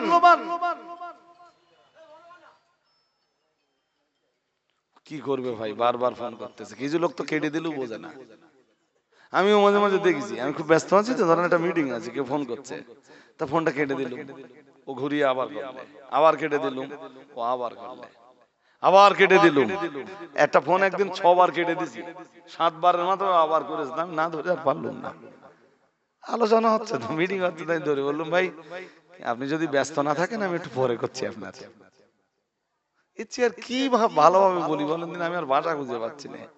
যদি খারাপ কোনো ভাষা বলি কারণ, হ্যাঁ খারাপ কোনো ভাষা যদি বলি তো সে তো রাগ করবে। তা ভালোভাবে বলতে যতক্ষণ, খারাপ ভাবে বলতে হয়তো তার চেয়ে সময় আর একটু বেশি যাবে। সময় বেশি লস না করে ভালোভাবেই বলি। তো ভালোভাবেই বললাম, না ভাই কিছু মনে যদি না করেন তাহলে আমি এখন একটু ব্যস্ত আছি, পরে আপনাকে ফোনটা ব্যাক করছি ইনশাআল্লাহ। ভাই তাড়াতাড়ি ফোনটা কেটে দেন, ফোনটা তাড়াতাড়ি কেটে দেন। তো কিছু মানুষ আছে যাদেরকে বোঝানো যায় না, ও ফোন করেই যাবে। ছাড়েন। তো কি যেন বোঝাচ্ছিলাম? হ্যাঁ, আলোচনা অবশ্যই কোরআন সুন্নাহের আলোকে হতে হবে। কোরআন বাদ দিয়ে কোন মজলিসের আলোচনা কখনোই ভালো নয়। আপনি বললেন নবীর আলোচনা, ওই তো বললাম নবীর আলোচনা হতে গেলে কোরআন লাগবে। কোরআন বাদ দিয়ে নবীর আলোচনা সম্ভব? ওলিয়া উলিয়াদের আলোচনা, কোরআন বাদ দিয়ে ওলিয়া উলিয়াদের আলোচনা সম্ভব? ওই যে আয়াতটা আপনারা শোনেন না কোনো কোনো, আলা ইন্না আউলিয়া আল্লাহি লা খাউফুন আলাইহিম ওয়ালা হুম ইয়াহজানুন। শোনেন না শোনেন না, এটা সূরা ইউনূসের ভিতরে আছে, আমিও জানি। ছোটবেলায় আমি দেখতাম যে কোনো মজলিসে যেয়ে বসলে অধিকাংশ হুজুররা এই আয়াত পড়ে পীর ওলিদের কিছু জীবন চরিত নিয়ে আলোচনা করে বিদায় নিতেন। আল্লাহু আকবার। আমার যখন মোটামুটি জ্ঞানের চোখ খুলে গেল, ওই আয়াতের তাফসীর যখন ঘাঁটা শুরু করলাম, তাফসীর ঘেটে দেখলাম মুফাসসিরিনে হযরতরা ওই আয়াতের যা ব্যাখ্যা করেছেন, কোন আলেমের পক্ষে 2 ঘন্টা ধরে ওই আয়াতের ব্যাখ্যা করে শেষ করা সম্ভব না। কোন ঘটনা না বলো, শুধু ওই আয়াতের ব্যাখ্যা করে শেষ করা কোন আলেমের পক্ষে সম্ভব? ঘন্টায়? আমার তখন মনে হলো যে আল্লাহ, একসময় শুনতুম কি আর আজকে দেখছি কি। ছাড়ুন। কেউ যদি মনে করেন যে আমি কারো সমালোচনা পর্যালোচনা করছি, না, বিশ্বাস করুন একদম একটা নিরপেক্ষ দৃষ্টিভঙ্গি দিয়ে আমি কথাগুলো বলছি। চলুন, আমি আপনাকে বলছিলাম যে কথা বলতে বলতে এত দূর বলেছি, আল্লাহ পাক রব্বুল আলামিনের দয়ার জান্নাতের যতগুলো স্তর রয়েছে, সর্বোচ্চ পর্যায়ের স্তর, সর্বশ্রেষ্ঠ স্তরের নাম হলো জান্নাতুল ফেরদাউস। ও বাবাজিরা ভাইরা, মুহাম্মাদুর রাসূলুল্লাহ সাল্লাল্লাহু আলাইহি ওয়াসাল্লাম নবী আমার জানিয়ে দিয়েছেন, তুমি যদি আল্লাহর কাছে জান্নাত চাও, ফাসালুহুল ফেরদাউস, জান্নাতুল ফেরদাউস চাও, আল্লাহর কাছে জান্নাতুল ফেরদাউসের কামনা করো। আল্লাহরে ডাক দিয়ে বলো, আল্লাহ আপনি আমায় জান্নাত দিলে আপনার দয়ার জান্নাতুল ফেরদাউসটা আমার নসিবে কবুল করুন। আল্লাহ আমার পরিবারের জন্য আপনি জান্নাতুল ফেরদাউস কবুল করুন। আমার ছেলে মেয়ের জন্য আপনি জান্নাতুল ফেরদাউস কবুল করুন। আমার বাবা মায়ের জন্য আপনি জান্নাতুল ফেরদাউস কবুল করুন। এখন জান্নাতুল ফেরদাউস, জান্নাতুল ফেরদাউস, এই কথাটা বারংবার তো আমার কাছে শুনছেন, এবারে আপনারা জেনে নেবেন। এবার আপনাদের জানতে হবে আল্লাহর এই জান্নাতুল ফেরদাউসটা আল্লাহ কোথায় বানিয়ে রেখেছেন। প্রিয় নবী মুহাম্মদুর রাসূলুল্লাহ সাল্লাল্লাহু আলাইহি ওয়াসাল্লাম নবী আমার জানিয়ে দিয়েছেন, ও আমার সাহাবীরা মনে রাখো, জান্নাতের একটা নয়, দুইটা নয়, 100 স্তর রয়েছে, 100 স্তর। সুবহানাল্লাহ। ভাই সাহেব কি ঘুম পাচ্ছে নাকি? হালকা হালকা একটু একটু মনে হচ্ছে। একদম পা ছেড়ে দেবো, আসেন, নইলে আমার ঘুম পাবে। কোন মজলিসের কোন শ্রোতার ঘুম পেলে আমরা বুঝতে পারি। আল্লাহ ভালো করুন, বলুন আমিন, বলুন না আমিন। যাক, তাহলে জান্নাতের স্তর কটা? স্তর বোঝেন তো? হ্যাঁ না, জোর করে বলতে বোঝেন তো? স্তর বোঝেন। নবীজি বলেছেন যে প্রত্যেকটা স্তর মা বাইনা সামাই ওয়াল, একটা স্তর থেকে আর একটা স্তরের দূরত্ব কতটা জানেন? নবীজি বলেন কামা বাইনা সামাই ওয়াল আরদ। আল্লাহর হাবিব বলেন, এই জমিনে দাঁড়ালে প্রথম আসমান পর্যন্ত যতটা দূরত্ব, জান্নাতের একটা স্তর থেকে আর একটা স্তর পর্যন্ত ততটা দূরত্ব। এত জায়গা কোথায় বন্ধু? কিছু কও না কেন? এই জমিনে দাঁড়ালে এই যে আকাশ দেখতে পাই আমরা, ওটা কি দুনিয়ার আকাশ? ওটা কি দ্যাটস মিন প্রথম আকাশ ওইটা। এই জমিনে দাঁড়ালে প্রথম আসমান যত দূর, মানে জমিন থেকে প্রথম আসমানের দূরত্ব যতটা, জান্নাতের একটা স্তর থেকে আর একটা স্তরের দূরত্ব ঠিক ততটা। এইরকম স্তর কটা আছে দোস্ত? 100। কটা আছে একটু কথা বলুন? 100। তার মানে যে এই 100তম ফ্লোরে চলে যাবে, আপনি আন্দাজ পাচ্ছেন কোথায় চলে গেল, কত উপরে চলে গেল? কিছু বলে না। কোন বিজ্ঞান প্রথম আকাশে যেতে পেরেছে? বাংলাদেশ পারবে? আপনি বলুন হুজুর বাংলাদেশ বলি কি আপনি ঠাট্টা করতেছেন না গো? আচ্ছা বাংলাদেশের কথা ছেড়ে দেন, যদি আমেরিকা ট্রাই করে যে আমার গা বিজ্ঞানীকে একবার একটু প্রথম আকাশে পৌঁছে দেবো, যেতে পারবে না। আমি বলছি যেতে পারবে না। এবার দেখেন বলি যদি বিজ্ঞানীরা রাজি হয়, হবে না। ভারত তাই চাঁদে বিক্রম পাঠাচ্ছে। কি পাঠাচ্ছে? ভয়তে গেলি যদি ফিরে না আসতে পারি। আমার কথা বোঝেননি? ভাবতেছে যে গেলে যদি ফিরে আসতে, আর পারবে না তো আসতে। আমার কথা বোঝে না? এই মহাশূন্য অতিক্রম করতে পারে তারা, আল্লাহর স্পেশাল ক্ষমতা পায় যারা। আর একটু মন খুলে, এই মহাশূন্য অতিক্রম করতে পারে, বলুন বলুন, তারা আল্লাহর স্পেশাল ক্ষমতার অধিকারী হয় যারা। শুনে নেন, প্রথম জন নবী ইদ্রিস আলাইহিস সালাম, দ্বিতীয় জন নবী ঈসা, সুবহানাল্লাহ বলুন, তৃতীয় জন মুহাম্মদুর রাসূলুল্লাহ সাল্লাল্লাহু আলাইহি ওয়াসাল্লাম। তবে এই নবী আম্বিয়াদের ভিতরে 7 আসমান কেউ টপকাতে পারেনি। 7 আকাশ টপকেছেন একজন, সিদরাতুল মুনতাহা টপকেছেন একজন। এই যে জান্নাতের যত স্তর বলছি, সব স্তর টপকে আল্লাহর আরশে আজিমে পৌঁছে গেছেন একজন, তিনি মুহাম্মদুর রাসূলুল্লাহ সাল্লাল্লাহু আলাইহি ওয়াসাল্লাম। তিনি বিশ্ব নবী। এই যে বলছি এক স্তর থেকে আর এক স্তরের দূরত্ব, জমিন থেকে আসমানের দূরত্ব চাইতে আরো কম হবে না, কম হবে না, হয় ততটা না হয় একটু বেশি। আল্লাহু আকবার। এই বিশাল দূরত্বের অতিক্রম করেছেন বিশ্ব নবী। কারণ কারণ কি? জান্নাতের এক, খুব মন দিয়ে শুনতে হবে ভাই, যদি ঘুম ঘুম ভাব থাকে কাটিয়ে ফেলুন। আবার বলছি, আমি গল্প শোনাচ্ছি না আপনাদের। জান্নাতের যেটা 99তম স্তর টপকে গেলেন তো, জান্নাতের 99 নম্বর স্তর টপকে যাবার পরে যে স্তরটা আসছে ওইটা জান্নাতুল ফেরদাউস। ওর উপরে আর কোনো জান্নাত নেই। তাহলে এই পর্যন্ত আপনারা জান্নাতুল ফেরদাউসটা বুঝতে পেরেছেন কিনা? হ্যাঁ না কিছু বলে না? 7 আসমান টপকানোর পরে সিদরাতুল মুনতাহা, সিদরাতুল মেরাজের রাত্রে রাসূল যে রাত্রে মেরাজে যাচ্ছিলেন, ফেরেশতা জিবরাইল সিদরাতুল মুনতাহা পর্যন্ত, সিদরাতুল মুনতাহা পর্যন্ত সঙ্গে গেলেন, যে বললেন হুজুর this is my last border, my last border.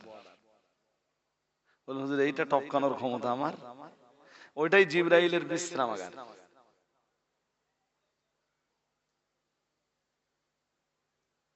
আপনি বলতে পারেন ওয়েটিং রুম কার? সিদরাতুল মুনতাহা। বললেন হুজুর এবার আপনাকে যেতে হবে। জিবরাইল ওই বর্ডারের এধারে থেকে গেলেন, রাসূলুল্লাহ চলে গেলেন। আমি ক্লিয়ারলি এটা বলতে পারবো না আপনাদের, তবে আমি যতদূর জানি এরপর থেকে জান্নাত স্টার্ট। ওর পর থেকে কটা স্তর যেন জান্নাতের? 100। কত? আর প্রত্যেক স্তরের দূরত্ব এরকম। 99তম স্তরটা পেরিয়ে নবীজি বলেন আলাহাল ফেরদাউস, সবচেয়ে উঁচুতে যেটা রয়েছে ওইটাই হলো জান্নাতুল ফেরদাউস। কি কি কি হাদিস একটু আগে শুনিয়েছিলাম, মনে আছে? যে যখন তোমরা জান্নাত চাইবা, কোন জান্নাত চাও? কেন?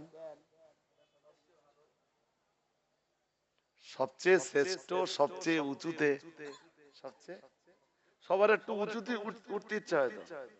আরে বাবা, আমাদের চোখ সবসময় কোন দিকে? নিচের দিকে না? বলুন বলুন। আপনি সব গাড়ি চেপেছেন, এরপরেও দেখবেন আকাশ দিয়ে বিমান চড়ে যায়, কত লোক যায়, আমি একটু উঠতে পারলাম না। এরকম হয় না? হয় না? জোর করে বলেন। আর যারা রোজ রোজ বিমান চাপে না, ভাল লাগে না।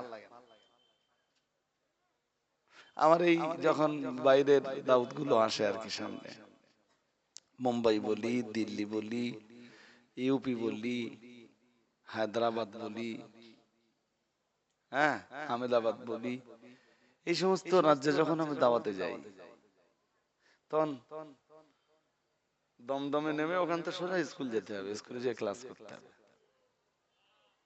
তখন মনে হয় যে আল্লাহ 2.5 ঘন্টা কি করে কাটবে, 2.5 ঘন্টা আমরা বসে থাকতে হবে। আহমেদাবাদে বিমান ছাড়লে আমি 2.5 ঘন্টা পরে নামবো, হয়তো 2 ঘন্টা 15 মিনিট 20 মিনিট 25 মিনিট বাদে নামবো, তাও মনে হয় যেন ভালো লাগে না। কিন্তু আপনারা প্রথমবার যখন বিমান চড়বেন, একটা আবেগ থাকবে। কে যখন প্রথমবার বিমান চড়ে, একটা আবেগ, আমি উপর দিয়ে যাচ্ছি, তো উপরের দিকে তো সবার চোখ থাকে, তা আপনার চোখ কেন উপরের দিকে থাকবে না? প্রিয় নবী মুহাম্মদুর রাসূলুল্লাহ সাল্লাল্লাহু আলাইহি ওয়াসাল্লাম এক হাদিসে নববীর ভিতরে জানিয়েছেন, ও আমার সাহাবীরা মনে রাখো, আমি মুহাম্মদুর রাসূলুল্লাহ সাল্লাল্লাহু আলাইহি ওয়াসাল্লাম, আমি আল্লাহ পাকের নবী বলছি, সাকফুল জান্নাতি আরশুর রহমান, ও কামা ক্বালা আলাইহিস সালাম। মুহাম্মদুর রাসূলুল্লাহ সাল্লাল্লাহু আলাইহি ওয়াসাল্লাম, আমার আল্লাহর নবী জানিয়ে দিয়েছেন, সাকফুল জান্নাতে, জান্নাতের ছাদ আরশুর রহমান, রহমানের আরশ, জান্নাতের ছাদ হলো আমার আল্লাহর আরশ। জান্নাতের ছাদ আমার আল্লাহর, তার মানে জান্নাতুল ফেরদাউসের ছাদ হলো আল্লাহর। জান্নাতুল ফেরদাউসের উপরে কি আছে? আল্লাহ। সুবহানাল্লাহ বলতে পারেন না? আর একটু মন খুলে বলুন। এই জন্য যখন জান্নাত চাইবা, কোন জান্নাত চাও? সবাই বলুন। আর এই জান্নাতুল ফেরদাউসে যাইবার জন্য কাম লাগবে কয়? হ্যাঁ, ঈমানের পরে 7টা, না ঈমান বাদ দিয়ে 7টা? ঈমানের পরে, অর্থাৎ ঈমানকে সঙ্গে নিয়ে 8টা। ঈমান সঙ্গে নিলে 8টা। কদ আফলাহাল মুমিনুন আল্লাযীনা হুম ফি সালাতিহিম খাশিউন। আয়াত পড়ছি, হাফেজ যারা আছেন আপনারা দেখে নেবেন তাফসীর। সূরা মুমিনুনের একদম 1 থেকে 11 নম্বর আয়াত, 18 পারা সূরা মুমিনুনের 1 থেকে 11 নম্বর আয়াত। ঠিক 9 নম্বর আয়াত পর্যন্ত আল্লাহ ওই 7 কাজের বিবরণ দিয়েছেন। ঈমানদারের 7 কাজ কি কি হবে। 10 নম্বর আয়াতে মহান আল্লাহ জানিয়ে দিয়েছেন, উলাইকা হুমুল ওয়ারিসুন। আল্লাহ পাক রব্বুল আলামিন জানিয়েছেন, ওরাই হবে জান্নাতের ওয়ারিস, ওরাই হবে জান্নাতের উত্তরাধিকারী। ও বাবাজিরা ভাইরা, আমরা জানো বললাম আল্লাহ, ওদেরকে আপনি জান্নাতের উত্তরাধিকারী তো বানাবেন আল্লাহ।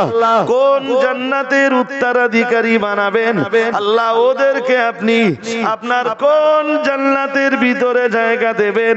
ওই 7টা গুণ যারা ঈমানের সঙ্গে সঙ্গে আরো 7টা গুণ যারা জোগাড় করবে, ও রব্বুল আলামিন আপনার দয়ার জান্নাতের কোন স্তরে তাদের জায়গা দিবেন, কোন জান্নাতের ভিতরে তাদের জায়গা দিবেন? আল্লাহ পাক রব্বুল আলামিন বললেন, আল্লাযীনা ইয়ারসুনাল ফিরদাউসা হুম হুম ফিহা খালিদুন। আল্লাহ পাক রব্বুল আলামিন বললেন, ও আমার বান্দা বান্দিরা মনে রাখো, আমি আল্লাহ পাক রব্বুল আলামিন বলছি, যারা ঈমানের পরে আমার দেওয়া এই 7টা গুণ জোগাড় করতে পারবে, আমি আল্লাহ পাক রব্বুল আলামিন তাদেরকে আমার দয়ার জান্নাতুল ফেরদাউসের ভিতরে জায়গা করে দিব। কাজ কয়টা? 7টা। বলেছি এই 7টা কাজ আজকে আমার আলোচ্য বিষয় নয়। আপনি ঘুরিয়ে বলতে পারেন হুজুর আলোচ্য বিষয় নয়, তাহলে আপনি বলে ফেললেন কেন? দেখুন, এই 7টা বিষয়ের আলোচনাই হলো আলাদা কোনো এক মজলিসের একদম স্বতন্ত্র আলোচনা। ওই 7টা এমনি যদি বলেন 7টা জিনিস বলে দেন, আমি ব্যাখ্যা না করে বলে দিতে পারবো, কিন্তু তাতে আপনারা কোনো স্বাদ মজা অনুভব করতে পারবেন না। এমনি লিগালে বলে দিতে পারবো, আমার তো হয়তো 1 থেকে 1.5 মিনিট, হার্ডলি 1.5 থেকে 2 মিনিট টাইম লাগবে, তা বলে দিলে অসুবিধা কি? No problem, no problem. আমি শুধু এতটুকু বলছি, লাউগাছি এবং লাউগাছি পার্শ্বস্থ গ্রামগুলি থেকে যারা এসেছেন বা লাউগাছি গ্রামের আত্মীয় স্বজন যারা এসেছেন, জি জান্নাত চাইলেই আল্লাহকে বলবেন জান্নাতুল ফেরদাউস দেন। আর জান্নাতে যাবার 7 কাজের ভিতরে প্রথম কাজটাই হলো নামাজে স্থিরতা। নামাজ বলিনি, বলো নামাজে কি? স্থিরতা। নামাজের সুকুনাত, নামাজের ভিতরে খুশু এবং খুদু, বিনয়তা এবং নম্রতা। বিনয়তা এবং হ্যাঁ, নামাজ পড়ার সময় ছটপট করা নয়। দুই একটা দেখেছেন এরকম করে সাজদা দিচ্ছে, আরে হ্যাঁ না বলবেন তো? জান্নাত মিলেগা নেই ভাই, क्या मिलेगा नहीं? कैसा मिलेगा उन लोगों को जन्नत? कैसा मिलेगा उन लोगों को जन्नत?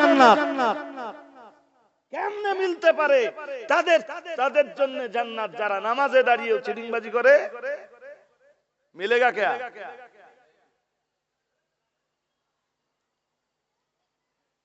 যেখানে আল্লাহ জান্নাতুল ফেরদাউস পাওয়ার জন্য বা আপনি ধরে নেন জান্নাতে যাবার জন্য আল্লাহ খুশু ওয়াল্লাযীনা হুম ফি সালাতিহিম খাশিউন, নামাজের ভিতরে বিনয়তা, নামাজের ভিতরে নমনীয়তা, সুকুনাত, স্থিরতা কি দরকার? ও মসজিদে যেন সব সময় কিছু একটা তাড়াচ্ছে। এ যখন চার দোকানে বসে গল্প মারে ঘন্টার পর ঘন্টা, কোনো জিনিসও তাড়ায় না। দেখেছেন চার দোকানে বসে যারা আড্ডা দিচ্ছে, কোনো জিনিস ওদের তাড়ায়? হ্যাঁ, ঘন্টার পর ঘন্টা গল্পই করতে আছে। সেই যে বেলা 4টের সময় বসেছে, 11:30-11টার সময় উঠতেছে, সেখান থেকে একটু পেশাবো লাগে না তার?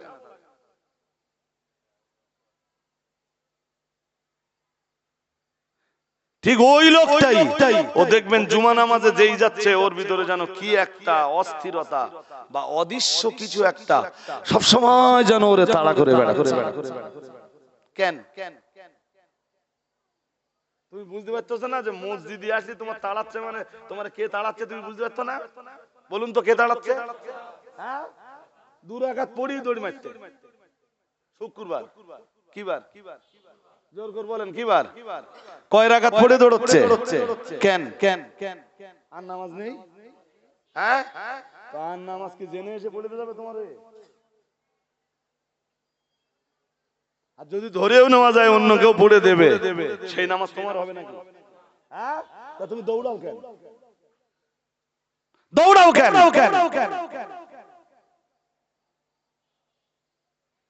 লজ্জা, এটা আমার জাতির জন্য এক বিরাট বড় লজ্জা ভাই। জুমার নামাজে ইমাম সাহেব আসসালামু আলাইকুম ওয়া রাহমাতুল্লাহ, আসসালামু আলাইকুম ওয়া রাহমাতুল্লাহ, মসজিদ খালি। মসজিদ আরে রোগ সব জায়গায় ধরে গেছে। হ্যাঁ কিনা বলবেন তো? কেন? নামাজ কি শুধু ফরজ না আরো অনেক কিছু নামাজ আছে? হ্যাঁ না বলতে হবে তো? হ্যাঁ, হাসরের মাঠে সুপারিশ করবে কোন? বিশ্বনবী। সুপারিশ করবেন কে? হ্যাঁ, সেই নবীর সাথে মহব্বত তৈরি হবে কেমনে? নবী আমার ওটাই জানিয়েছেন, এক হাদিসের বয়ানে এসেছে, প্রিয় নবী মুহাম্মদুর রাসূলুল্লাহ সাল্লাল্লাহু আলাইহি ওয়াসাল্লাম নবী আমার জানিয়ে দিয়েছেন, ও আমার সাহাবীরা মনে রাখো, আমি মুহাম্মদুর রাসূলুল্লাহ সাল্লাল্লাহু আলাইহি ওয়াসাল্লাম আমি আল্লাহ পাকে নবী বলছি, মান আহাব্বা সুন্নতি ফাকাদ আহাব্বানি। আল্লাহ পাকে নবী জানিয়েছেন যে আমার সুন্নাতকে মহব্বত করলো, আমার সুন্নাতকে যে কেউ মহব্বত করলো, ভালোবাসলো, আমি মুহাম্মদুর রাসূলুল্লাহ সাল্লাল্লাহু আলাইহি ওয়াসাল্লাম আমি বিশ্বের দরবারে আমার উম্মতের মাঝে ঘোষণা দিচ্ছি, মান আহাব্বা সুন্নতি ফাকাদ আহাব্বানি। দুনিয়ার যে মানুষটা আমার সুন্নাতকে মহব্বত করলো, সে জানো খোদ আমি মুহাম্মদুর রাসূলুল্লাহ সাল্লাল্লাহু আলাইহি ওয়াসাল্লাম আমাকেই মহব্বত করলো। আর একটু মন খুলে বলেন, নবীর মহব্বত। আমরা এমনি এভেলেবেল অশ্বনি বাবা, নবীরে ভালোবাসুন, মহব্বত করুন, মহব্বত করুন, মহব্বত করুন, নবীকে মহব্বত করুন। এই অশ্বনি না, শুনি না, মহব্বতের কাইফিয়াতটা কি হবে হুজুর বলো? হুজুর শুধু বলে মহব্বত যারা করেছিলেন তাদের দেখে শিক্ষা নেন, হয়ে গেছে। নবী মহব্বতের কাইফিয়াতটা, যতগুলো কাইফিয়াত আছে, একটা কাইফিয়াত নবী নিজে বলছেন, মান আহাব্বা সুন্নতি ফাকাদ আহাব্বানি। যে আমার সুন্নাতকে ভালোবাসলো সে আমাকে মহব্বত করলো। আর একটু মন করে বলো, লজ্জা লাগে না তোমার? তুমি ফরজ নামাজ পড়ে দৌড় মারো, সুন্নাত নামাজ না পড়ে। নবীর মহব্বত তোমার কলিজায় কেসা আসবে? তুমি নবীর মহব্বতের দাবিদার হও কেন?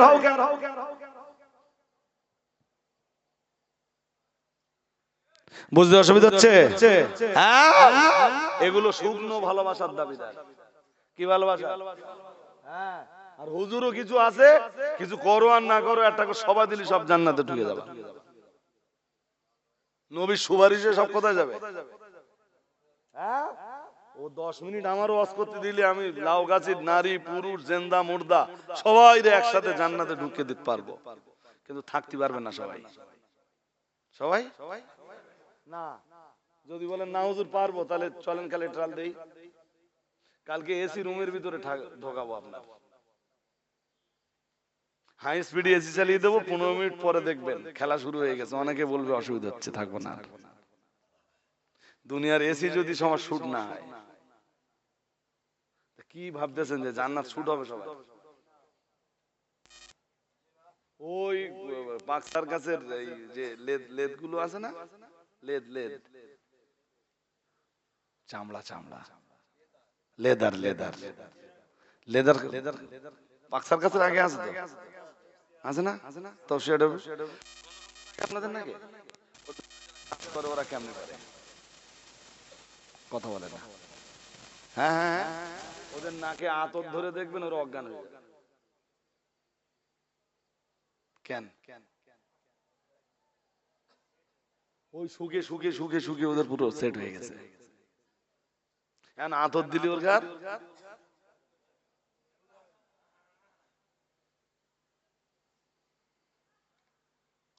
সুতরাং জান্নাতের ভিতরে যে আপনি থাকতে পারেন, এই রকম একটা জীবন আগে তৈরি করুন। আপনি জান্নাতে যাওয়ার একটা উপযুক্ত দেহ তো আপনি বানাবেন। ডন্ট মাইন্ড, আপনি যা বানিয়েছেন ও তো জাহান্নামের খোরাক। যত বেশি এসে বলে, যত বেশি বয়ান করে যে বাবা হারাম খেও না, হারাম খেও না, হারাম খেও না, ও হারাম ছাড়া পিছনে ঢুকায় না। হারাম ছাড়া কিছু বলে আমি একটু বুঝে সুঝে খাই, তাহলে কেরকম? তাহলে সুদখোরের বাড়ি ছাড়া খাই। বুঝে সুঝে খায়, তবে সুদখোরের বাড়ি ছাড়ি, সুদখোরের বাড়ি ছাড়া।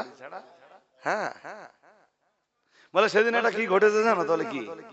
তাহলে একটা লোক একটা বিড়ি দিচ্ছিল, দাবি নেয়নি। কেন? তাহলে আমি জিজ্ঞেস করলাম যে তুমি নামাজ পড়ো ভাই? আমি বেনামাজির বিড়ি খাইনি।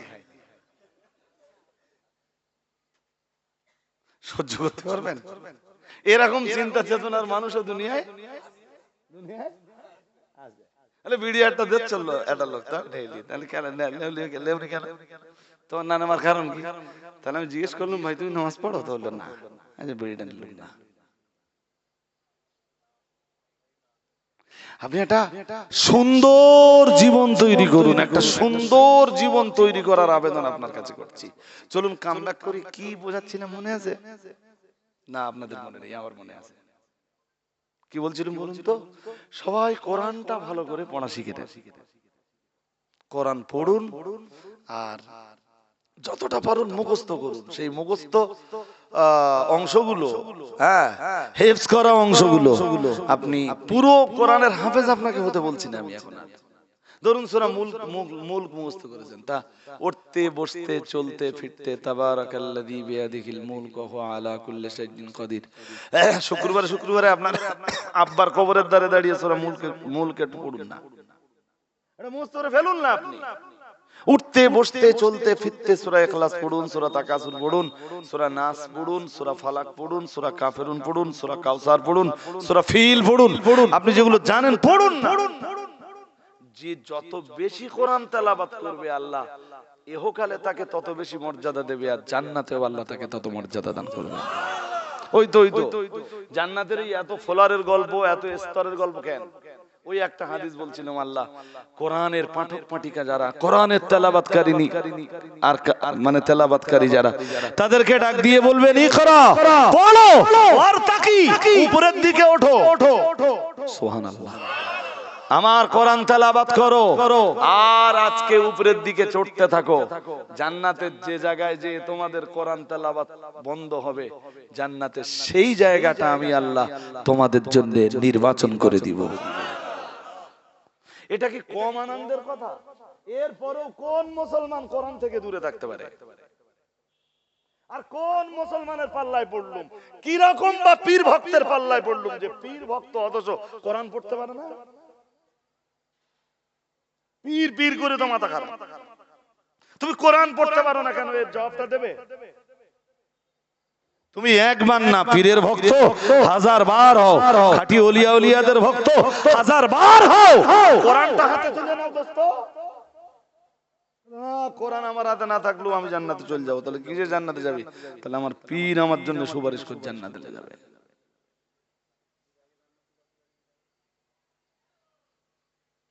তুই যদি কোরআন হাতে তুলে না নিয়ে তোর পীর যদি তোকে জান্নাতে নিয়ে যেতে পারে, আমার অস্তল দিতে হবে না। তুই যদি বেনামাজি থাকার পরেও তোর পীর তোকে জান্নাতে নিয়ে যেতে পারে, আমার নসিহত তোর নিতে হবে না।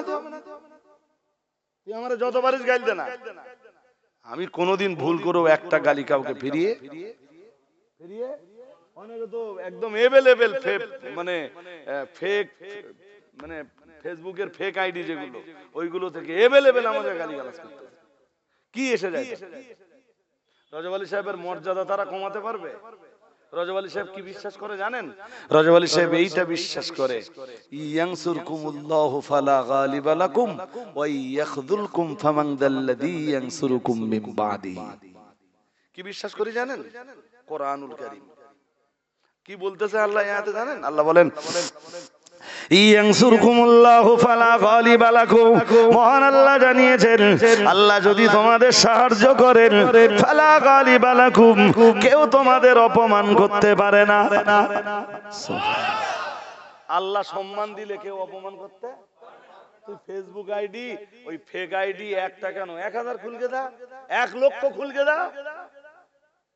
আল্লাহ যদি কারোর সম্মান দেয়, তার সম্মান কেউ কেড়ে নিতে পারে না, পারে না, পারে না। ইয়ানসুরকুমুল্লাহু ফালা গালিবা লাকুম ওয়া ইয়াখযুলকুম ফামান যাল্লাযী ইয়ানসুরুকুম মিন বাদিহি। মহান আল্লাহ জানিয়েছেন, আর আল্লাহ যদি কাউকে অপমান অপদস্থ করেন, কার আছে এত ক্ষমতা তোমাকে সম্মান দিয়ে সম্মানের আপন জায়গায় আবার তোমাকে আছে পৃথিবীতে তোমাকে সম্মান আপন জায়গায় আবার পৌঁছে দিতে পারে? আছে কেউ? আল্লাহ যদি অপমান করেন, পৃথিবীতে কেউ আছে তোমাকে সম্মানের আপন জায়গা ফিরিয়ে দিতে পারে? আমার চোখে দেখা আছে তো এরকম, যে দেশের হাজার হাজার মানুষ ভালোবাসতো, হাজার হাজার মানুষ ভালোবাসতো। জি কি হলো? কি জিনিস কপালে জুটলো? হঠাৎ হাজার হাজার মানুষ মুখটা ঠিক এইভাবে ফিরিয়ে নিল। আছে না নেই? এবার বলুন, সম্মান কেড়ে নিয়েছেন কে? এখন ফিরিয়ে দেওয়ার কেউ আছে? নেই নেই নেই। তো তুমি লক্ষ কোটি ফেক আইডি থেকে অপপ্রচার চালাও না, তাতে রজব আলী সাহেবের কি? রজব আলী সাহেবের গতিতে রজব আলী সাহেব চলবে। রজব আলী সাহেব যেটা কোরআন দিয়ে, সুন্নাহ দিয়ে, হাদিস দিয়ে ঠিক ভাববে, রজব আলী সাহেব ঠিক সেখানে দাঁড়িয়ে যাবে। গোটা দেশ যদি রজব আলী সাহেব দেখে যে রজব আলী সাহেবের বিরুদ্ধে চলে যাচ্ছে, তবু রজব আলী সাহেব কখনো কোরআন ছাড়বে না, সুন্নাত ছাড়বে না, হাদিসে নববী ছাড়বে না, ইনশাআল্লাহ। ইনশাআল্লাহ বলুন, বলুন ইনশাআল্লাহ। চলুন কামব্যাক করি। কি বোঝাচ্ছিলাম মূলত? আদম আলাইহিস সালাম আল্লাহর কাছে কটা নাম শিখে নিয়েছেন, তাতে আদম নবীর মর্যাদা আল্লাহ ফেরেশতাদের কাছে বাড়িয়ে দিচ্ছে। ও ফেরেশতারা, তোমরা বলতে পারো এই জিনিসগুলোর নাম? ফেরেশতারা বললেন না, আমরা তো পারবো না। আল্লাহ পাক রব্বুল আলামিন বললেন, ও আমার নবী আদম, তুমি কি এই জিনিসগুলির নাম বলতে পারো? হযরত নবী আদম আলাইহিস সালাম বললেন, আল্লাহ পারবো। শুধু পারবো বললেন না, একটা একটা করে সবগুলো জিনিসের নাম তিনি বাতলে দিলেন। আর এর ফলে নবী আদম আলাইহিস সালামের সম্মান ফেরেশতাদের কাছে বেড়ে গেল। কিসের কারণে বেড়ে গেল? শুধু কিছু জিনিসের নাম শিখে নেওয়ার কারণে। তাই বলেছি, হে উম্মতে মুহাম্মাদি, আপনি যদি আল্লাহর কোরআন পড়ার যোগ্যতাটা অর্জন করতে পারেন, এটা তো শুধু কিছু নাম না নাম বলতে পারার যোগ্যতা নয়, যদি কোরআন পড়ার, কোরআনুল হাকিম পড়ার যোগ্যতাটা যদি জোগাড় করতে পারেন, আল্লাহ তাআলা, আল্লাহ পাক ফিদ দুনিয়া ওয়াল আখিরাহ আপনার মর্যাদা অনেক অনেক গুণ বাড়িয়ে দিবে। ওই আয়াতের ব্যাখ্যায়, মানে সূরা বাকারার 31 নম্বর আয়াতের ব্যাখ্যা লিখেছেন ইমাম ফখরুদ্দিন রাজি। যা ব্যাখ্যা লিখেছেন ভাই, 2 দিন 3 দিন 4 দিন 5 দিন 1 সপ্তাহ ধরে ওই আয়াতের তাফসীর করলে তাফসীর শেষ হবে না। শুনছেন নাকি? হ্যাঁ, ইলমের মর্যাদার উপরে যা আলোচনা করেছেন, লম্বা আলোচনা, শেষের দিকে এসে ইমাম ফখরুদ্দিন রাজি এক জায়গায় লিখছেন যে মানুষ 4 শ্রেণীতে বিভাজিত। খুব মন দিয়ে শুনতে হবে, আমার ওয়াজ হয়ে গেছে। মানুষ 4 শ্রেণীতে, জোর করে বলেন, আমরা সবাই কয় শ্রেণীতে? 4 শ্রেণীতে। নাম্বার 1 মুখস্থ করুন, দেখেন প্রায় সব বলো গায়ে গায়ে। এই প্রথমটা শোনার পর দ্বিতীয়টা শুনলে মনে হবে যে প্রায় একই, যে একই না, অনেক পার্থক্য আছে। এই জন্য একটু মন দিয়ে শুনুন। প্রথম শ্রেণীতে রাজুলু ইয়াদরি ওয়া ইয়াদরি আন্নাহু ইয়াদরি। প্রথম শ্রেণীতে আছে যার ইলম আছে, জ্ঞান আছে, আর সে এটাও জানে যে তার ইলম আছে। এই পর্যন্ত আগে বুঝতে পেরেছেন কিনা দেখে নেন। প্রথম শ্রেণীতে তারা আছে যারা জানে, যারা জানে, জ্ঞান, তার মানে জ্ঞান আছে, আর তারা এটাও জানে যে আমরা জ্ঞানী, আমরা জ্ঞানী। ইমাম ফখরুদ্দিন রাজি লিখেছেন, ফাহু আলেম, এরা আলেম। এরা কি? নিজেরা যে জ্ঞানী এটা তারা জানে, এটা তারা জানে। আল্লাহর ওলি ইমাম ফখরুদ্দিন রাজি তাফসীরে কবীরে, দোস্ত ভালো করে শোনো মন দিয়ে, 2 নম্বরে এসে লিখছেন রাজুলু ইয়াদরি। দ্বিতীয় শ্রেণীতে আছে তারা যাদের জ্ঞান আছে, ওয়ালা ইয়াদরি আন্নাহু ইয়াদরি, কিন্তু নিজে যে জ্ঞানী এইটা সে জানে না। নিজে জ্ঞানী, এইটা সে আগেরটা কি ছিল? নিজে জ্ঞানী, আমার নিজে সে জানে আমি কি জ্ঞানী। আর পরে 2 নম্বরটা কি আছে? জ্ঞানী অথচ সে নিজেই জানে না আমি, এই জন্য জ্ঞান বিরোধী কাজ করে বেড়ায়। কি করে? হ্যাঁ, দেখবেন ফুটবল খেলা হচ্ছে, টুপি টাপ্পা পরে এক মৌলভী সাহেব দাঁড়িয়ে গেল, আছে না নেই? হ্যাঁ না বলবেন তো? হ্যাঁ, জোর আসর মাগরিব এশা সব ওয়াক্ত চলে গেল, মৌলভী সাহেব কোনো ওয়াক্ত পড়লো না।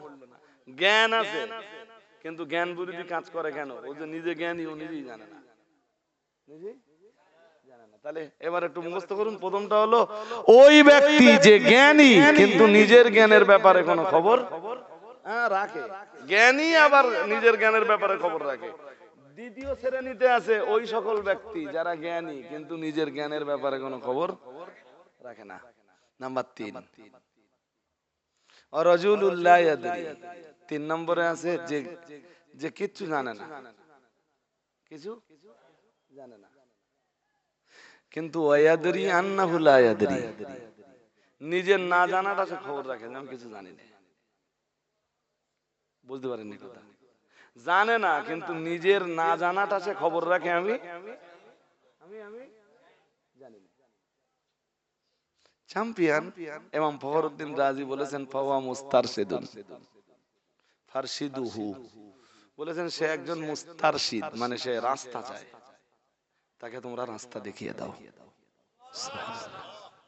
আর 2 নম্বরে ফখরুদ্দিন রাজি লিখেছেন 2 নম্বরে যারা আছে, যারা জ্ঞানী কিন্তু নিজের জ্ঞান আছে এটা খবর রাখে না, ওদেরকে বলেছেন ফাওয়া নাইমুন, তারা ঘুমন্ত ব্যক্তি, ফাইকিদুহু, জাগিয়ে দাও। প্রথম শ্রেণীকে কি বলেছেন? আলেম। দ্বিতীয় শ্রেণীকে কি বলেছেন? ঘুমন্ত। তৃতীয় শ্রেণীকে বলেছেন মুস্তারশিদ। 4 নম্বর শ্রেণীকে কি বলেছেন? খুব মজার ব্যাপার, ইমাম ফখরুদ্দিন রাজি লিখছেন রাজুলুল লা ইয়াদরি ওয়া লা ইয়াদরি আন্নাহু লা ইয়াদরি। ইমাম ফখরুদ্দিন রাজি লিখছেন চতুর্থ শ্রেণীতে যারা আছে, লা ইয়াদরি, সে জানে না, কিচ্ছু জানে না, ওয়া লা ইয়াদরি আন্নাহু লা ইয়াদরি, আর নিজের না জানাটাও সে জানে না। বুঝতে পারেননি কথা? পিছনে মন দিলে হবে না, বলো কথাটা তো শেষ করতে হবে নাকি? নিজের অজানাটাও সে, আমার কথা বুঝতে পারতেছেন না, নিজে যে মূর্খ এইটাও সে খবর রাখে না। কথা কি নিতে পারছেন নাকি? নিজে যে মূর্খ এইটাও সে, এই জন্য দেখবেন ও যে কোনো বিষয় না তর্ক করে, যে কোনো বিষয় না। হ্যাঁ, বিরাট একটা কঠিন ফতোয়া দেখবেন ও বলে ফেলতেছে ফল ফল বলে, ও সহজ ব্যাপার তো। এরকম জিনিস আছে না নেই? আমার দেশে চায়ের দোকানে বসে যারা ফতোয়া দেয় তাদের অধিকাংশের কন্ডিশন কি? রাজুলুল লা ইয়াদরি ওয়া লা ইয়াদরি আন্নাহু লা ইয়াদরি। নিজে তো জানেই না, আর এই যে নিজে জানে না এটাও সে খবর রাখে না। আমার দেশের কিছু আলেম আছে ভাই, ঠিক এই ক্যাটাগরি। স্টেজে তুলে দিলেন তো, স্টেজে তুলে দিলেন, কোরআনের একটা আয়াতও ঠিক পড়তে পারলেন, অথচ সে মনে করে আমার চাইতে ভালো কোরআন পড়নেওয়ালা আর কেউ। কায়েম সাহেব কি কোন আলেমের মধ্যে পড়ে না? আমার কথা কি বুঝতেছেন নাকি? ভাবে কি বলেন দিন, এরম ভাব নাই যে আমি ছাড়া আর কেউ হক কথা কথা। তুই হক কথা কি করে জানলি? তুই তো কোরআনটাই পড়তে পারিস না। যে কোরআন পড়তে পারে না ও হক কেমনে জানবে? জানবে? হ্যাঁ জানবে। হ্যাঁ, কি একটা আয়াত এদিন খুব ভাইলেন্ট হচ্ছিল, লাকাদ খালাকনাল ইনসানা সু কি কি কি সুলা লা নাকি আয়াত পড়ছিল। আপনি উফ,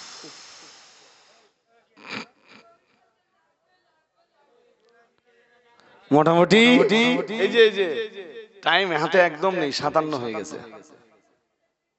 হাবিব ভাই, আমি ওটা দেখে দিচ্ছি এই 2-5 মিনিটের ভিতরে। হ্যাঁ, আমার মাথায় আছে ওটা, তবে আমি বুঝতেই পারছি যে লাউগাছির মানুষ তো আপনারা, আপনাদের 1-1.5 ঘন্টা 2 ঘন্টায় খুব ভালো হয় না, এই জন্য সারা রাত একদিন দিলে বড্ড ভালো হয়, ভালো হয়। তা সেরকম পজিশন তো থাকে না ভাই, তবু তো চেষ্টা করি। আজও তো কিছু এমন কথা পেয়েছেন আমার কাছে যে এই কথাগুলো আপনাদের জীবনে খুব দরকার ছিল। হ্যাঁ, খবরদার এই জাতীয় লোক যারা আছে এদের কবলে পড়বেন না। ইমাম ফখরুদ্দিন রাজি লিখেছেন, যারা কিচ্ছু জানে না, হ্যাঁ, আবার নিজের না জানাটাও খবর রাখে না। আমি যে জানি না সেইটাও জানে না, কি আশ্চর্যের ব্যাপার। মানে নিজের এই মূর্খতাটাও সে খবর রাখে না, নিজে যে জাহেল এটাও সে খবর রাখে না। ইমাম ফখরুদ্দিন রাজি লিখছেন, ফাহুয়া শয়তান। ফাহুয়া, জোর করে বলেন, মানে কি বুঝলেন? এটা কি আর বলে জানি না, কিছু না জানো, শয়তানটা বুঝতে তো বুঝতে পারছো। ইমাম ফখরুদ্দিন রাজি লিখছেন এটা শয়তান। এটা কি? হ্যাঁ, যে কিচ্ছু জানে না, আবার নিজের অজানাটাও জানে না। হ্যাঁ, মূর্খ কিন্তু জ্ঞানী মানুষদের মতো ভাব লাগায়। কোরআন পড়তে পারে না, কিন্তু স্টেজে উঠে তাদের কাছে কাইম সাহেবের কোনো মূল্য নেই। কাইম সাহেব যেন আলেমই না। এদেশের হাজার হাজার হাজার হাজার আলেমের ওস্তাদ যিনি, যেন আলেমই না।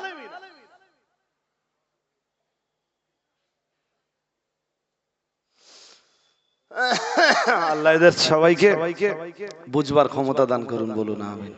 ফের ইনশাআল্লাহ আইন্দা দিন 2-3 মিনিট। এখানকার অনেক ছেলেরা ভাই জলসা কমিটির সদস্য আছে, আমার হাতে সময় নেই, ব্যস্ততা আছে। ঠিক 11টায় মাইক ছেড়ে নামতে পারলে বড্ড ভালো হয়। তার আগে আরো একটা কথা, যদি 50টা টাকা পকেটে থাকে তাহলে একটা পত্রিকা আপনার কিনতে হবে।